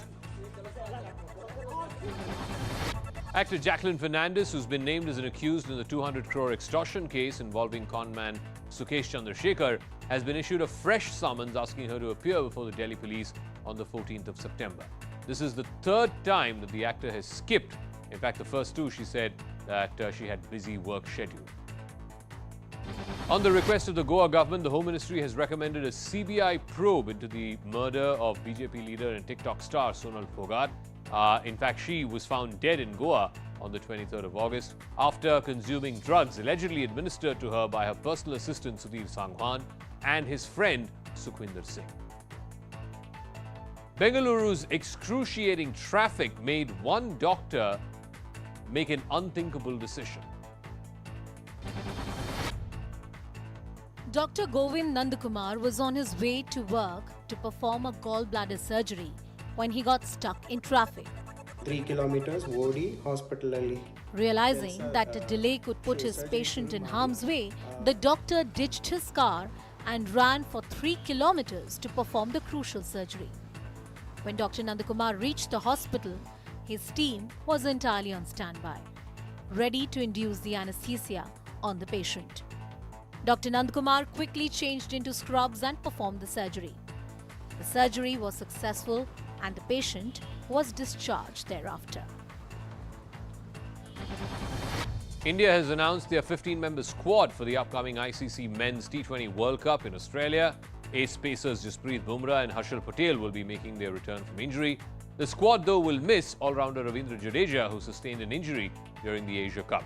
The squad will be led by Rohit Sharma. KL Rahul will continue to be the vice-captain. Britain's new king, Charles III, has gone to Scotland today to lead his mother's funeral procession.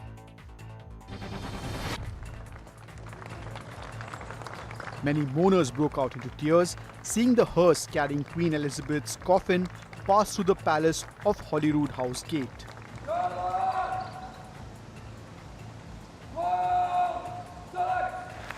King Charles III led a royal procession transporting his mother's coffin to St. Giles Cathedral in Edinburgh. It will lie in rest at the cathedral till Tuesday, when it will be moved to London. Earlier in the day, King Charles and Queen Consort Camilla visited Westminster Hall in London, where both Houses of Parliament offered their condolences. Charles addressed members of the House of Commons and the House of Lords. The new monarch's address to the British Parliament was very significant because it was the first to happen in a televised era. A massive earthquake struck Papua New Guinea, leaving large cracks on the roads. The 7.6 magnitude quake, which made the earth literally open up, also damaged several buildings and cars. At least 5 people were killed in the quake. Papua New Guinea is vulnerable to earthquakes because it lies along the Ring of Fire. Welcome back, and this is the aftermath of the Bengaluru rains. Government sources are telling CNN News 18 that a roadmap has been chalked out for demolition drive. Government will go after big villas and tech parks first before demolishing the small houses. Government is worried about its image being dented otherwise because they'd come under severe criticism, you'd remember. With the encroached properties having alleged links to the mighty ministers and also certain Congress MLAs, the government action will happen. The scrutiny is underway. We know that there are various prime properties built on the wetlands. There are certain properties on which there are NGT orders for demolition. However, nothing has happened so far. The mayhem that we saw in the IT capital of the country, in the city of Bengaluru, for the last 2 to 3 weeks has been a lesson for the government. And let's see what they do about it. Ritu is with us on the broadcast. Ritu, what is the plan of action of the government?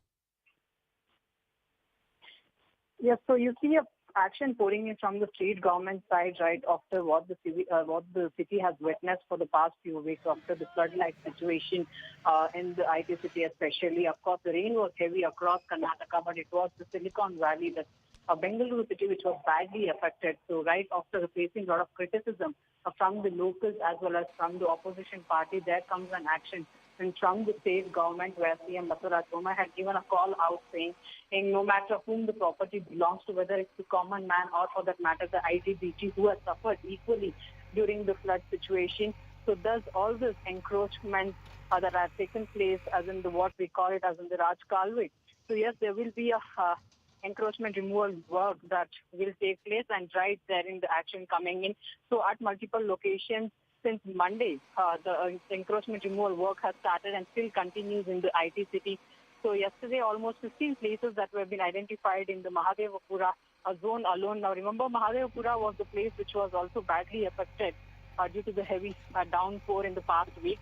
But now today you see there's an action that had taken place at the multiple location across the city, whether it's about the Yalahanka or for that matter an action coming in against the Nalapad Academy too. So yes, almost 7 illegal building structures that were being identified were also been demolished today, and the operation went on for a couple of hours. But yes, the biggest action today that state government, or we have to say BBMP officials have taken, then it is against the Nalapad Academy, which belongs to the Congress MLA N.A. Harris. So there almost 2.5 meters of the compound was been demolished from the BBMP officials. But there was a high drama that we also saw there, because the BBMP officials were being stopped from the Academy authorities, saying without a prior notice, how come BBMP officials and Ritu, can in the next few demolish. days, they would need a well-drafted plan of action, because these are prime properties. This may be the first action that they have taken, but it certainly can't be the last one. We'll continue keeping a track of that story. With that, it's a wrap on this edition of CNN News 18. Thank you for watching.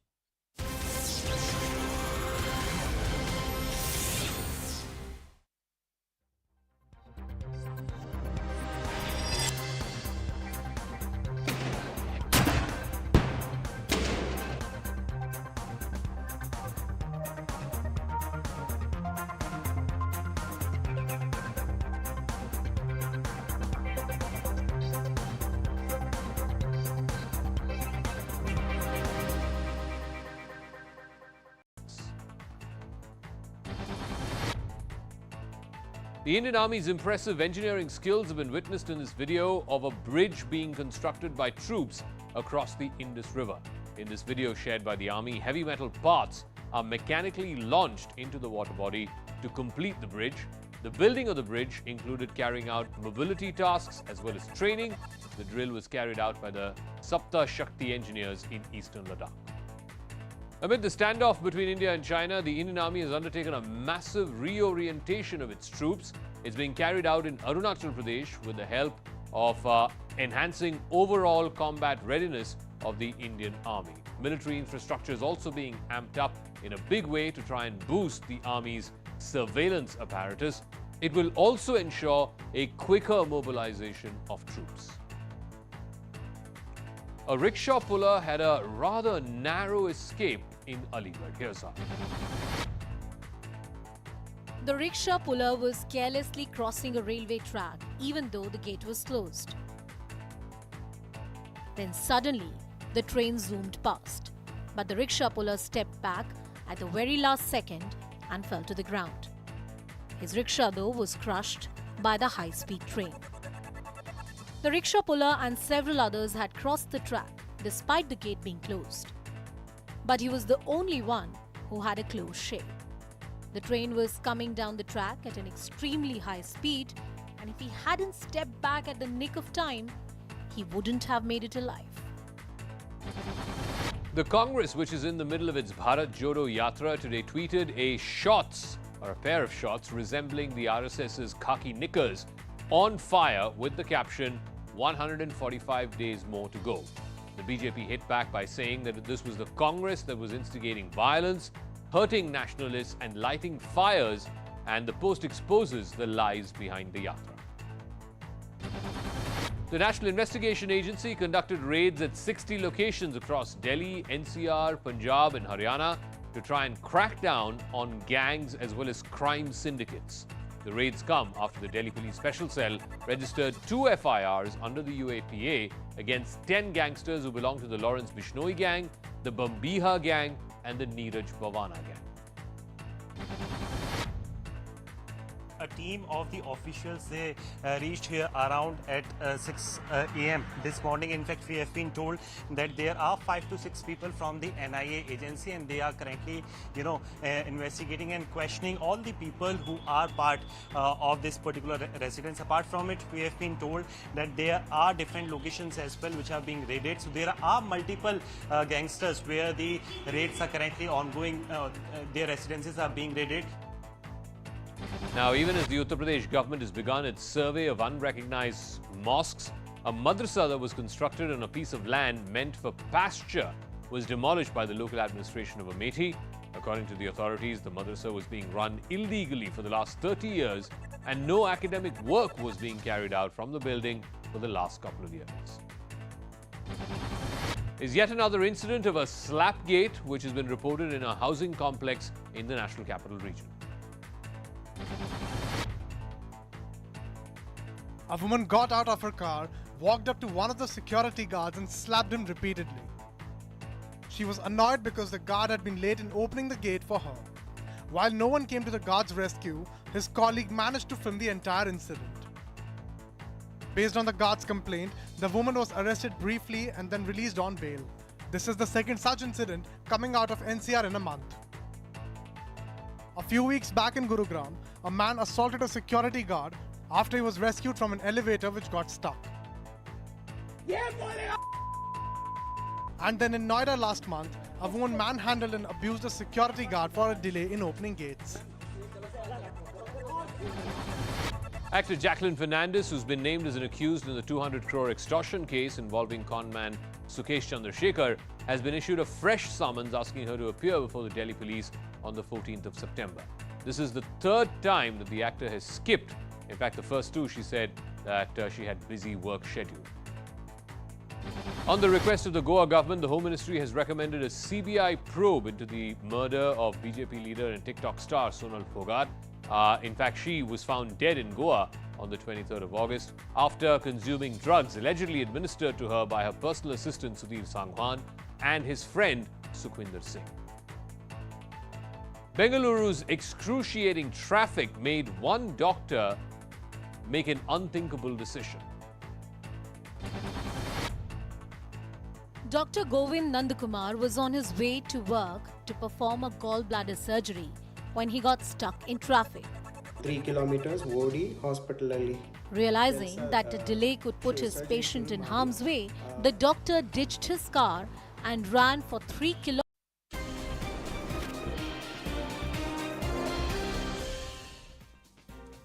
Namaste and welcome to this edition of The Nation at 5. I'm Anand Narasimhan. Ladies and gentlemen, it's a Monday crackdown and Tuesday confession because what we have is a mega CNN News 18 exclusive investigation and a gangster terror tape.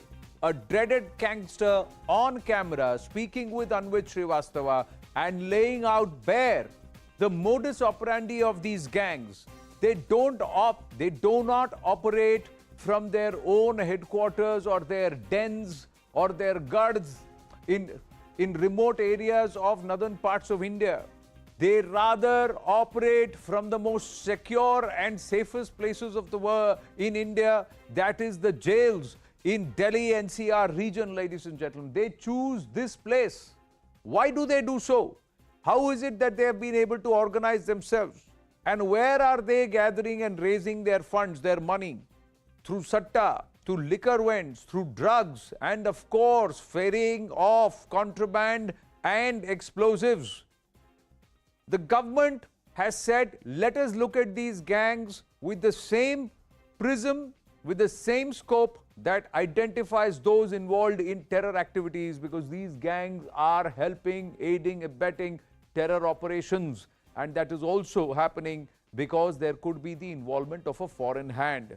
This CNN News 18 mega exclusive is our continued investigation into the gangster nexus, not just inside our prisons, but how they are connected in the north of India. It was all triggered and it came to the fore with Lawrence Bishnoi and Goldie Barar sitting inside jail and also outside the country in Canada and plotting the murder of Sidhu Moosewala. Now, this scoop on how gangsters gather funds, how satta rackets, illegal liquor, drug rackets are used to generate funds which help them buy weapons which are far beyond the desi katta and tamanchas. They have Glocks, they've got revolvers, Mausers, rocket launchers. They also have RDX. Jails have now become safe havens. These gangsters are pulling strings from inside jails, the most secure jails of the country. The Delhi Police Special Cell Commissioner H.S. Dhaliwal, while speaking with CNN News 18 on this investigation, has admitted that in the last few months, his team has worked really hard and proactively to catch all these gangsters and put them behind bars. But therein, his responsibility ends and the responsibility of the jail superintendents, those who are going to manage, secure and of course govern our prisons, their responsibility begins. And these gangsters, perhaps they want to get caught and they want to be inside these jails. We'll dwell on that. But HGS Dhaliwal also not ruling out a foreign hand, adding that gangsters have been receiving money from abroad for years. Have a look at one portion, one part of the CNN News 18 special investigation report.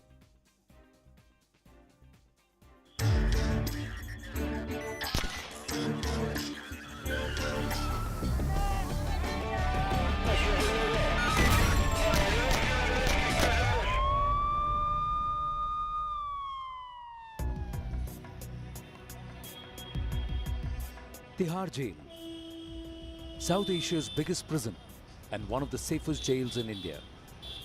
It's also the headquarters of Delhi's biggest gangsters and a base for carrying out their crimes. Case in point being the recent killing of Punjabi singer Sidhu Moosewala, which was reportedly plotted inside this very jail by Lawrence Bishnoi. Jail is a very safe place to operate from. I mean, you can operate from there and no other member of any other gang can touch you there. When the jail staff gets compromised, the system can always be beaten. But from behind the four walls of Tihar, the criminals continue to unleash mayhem in the capital. Gang wars in Delhi go back to the late 80s. It all started over a land dispute between Kishan Pahalwan of Dichhaun Kala village and two brothers, Anup and Balraj of Mitraon village. The feud between the two families claimed several lives. Initially, the gang war took place over a disputed property, but these gangs now they became criminal in nature and they started going into extortions, then interfering in disputed properties, and then in landlord-tenant disputes, and subsequently in extortions, and then kidnapping for ransoms. So that is why, and then it became a totally criminal enterprise. Over the years, the gangs got smaller. Many were either shot dead by rivals or eliminated in police encounters. Some went to jail for life. Others decided to retire from a life of crime. At present, two main groups exist, the Neeraj Bhavania and Tillu Tajpuria gang and the Lawrence Bishnoi and Kala Jathedi gang. Delhi's most infamous gangster, Jitendra Gogi, was gunned down right in the middle of a Delhi court. If you want to see things from the Delhi's perspective, of late there have been two gangs which have been active. One is of course Jitendra Gogi, who is no more, and its rival group is the Tillu's gang. Then subsequently Lawrence Bishnoi became part of this gang.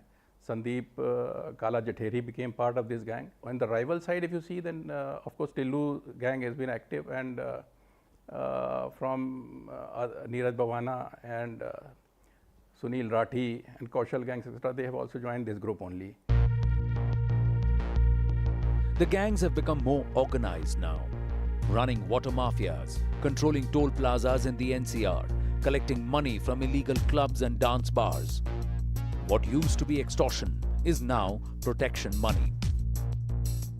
Over a decade ago, gangsters in Delhi were divided over issues of collecting money from tender mafias, over contracts of liquor, cable and water, and over disputed properties, and collecting money from satta mafias.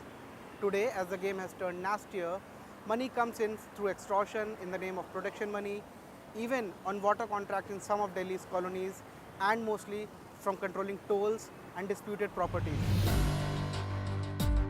They also have legal representation, a battery of lawyers who defend them in court. Regardless of how heinous the crime is, their counsels exploit loopholes in the law to get their clients acquitted. Even if he is not a gangster, I am telling you what has happened in this kind of cases. Mostly there is major lacuna because one person is arrested and maximum person was arrested on the basis of disclosure statement made by that one person. Though that disclosure statement is not having any evidentiary value before the court, as per the provisions of Indian Evidence Act, as a lawyer we are supposed to dent the case of prosecution. And it's a settled principle that benefit of doubt should always be given to the accused. So we are there to dent the prosecution story. Their weapon of choice is also more modern and sleek. Semi-automatic .32 caliber pistols, Turkish and Brazil-made guns and Glocks have replaced the double barrels, shotguns and country-made pistols. But what's more worrying is that some of these weapons are coming from across the border, and even funding for their gangs is traced to foreign lands. Linkages between gangs is a very common phenomenon that happens. We are living in an age of technology. All you have to do is make a call. Money gets transferred electronically. Even as the Delhi police have busted time and again multiple gun suppliers in Delhi who had been supplying illegal arms and ammunition to the gangsters who operate from Delhi. What has caught Delhi police's attention of late are the guns coming in from Pakistan. Recently, we saw in Sidhu Moosewala's case that some of the weapons that were used, police said, were Pakistan made. And Lawrence Bishnoi, who is said to be in the center of this murder conspiracy, is said to have close links with Delhi's slain gangster Jitendra Gogi and Kala Jathedi. In fact, funds coming in from Australia, Canada and Pakistan are also on Delhi police's radar. Only in time to come, we'll see if any specified crackdown is done on the two foreign supplies. With video journalist Vikas Rawat and Rahul Malhotra, this is Anvish Srivastava for CNN News 18 in the special report. So you saw the special report, ladies and gentlemen. And based on these developments and the information that the police had got, there was a crackdown across more than 30 locations. And a lot of information was unearthed. There were a lot of people rounded up because the center, the government now under the Home Minister Amit Shah very clearly wants to crack down on these gangs. But on the Monday crackdown, we bring to you a Tuesday confession. Anvit has spoken to one such dreaded criminal inside a prison, and he sits there and makes shocking revelations of how prisons are becoming operation centers for these gangsters. They are actually very comfortable sitting in this prison because it is posing a major threat to our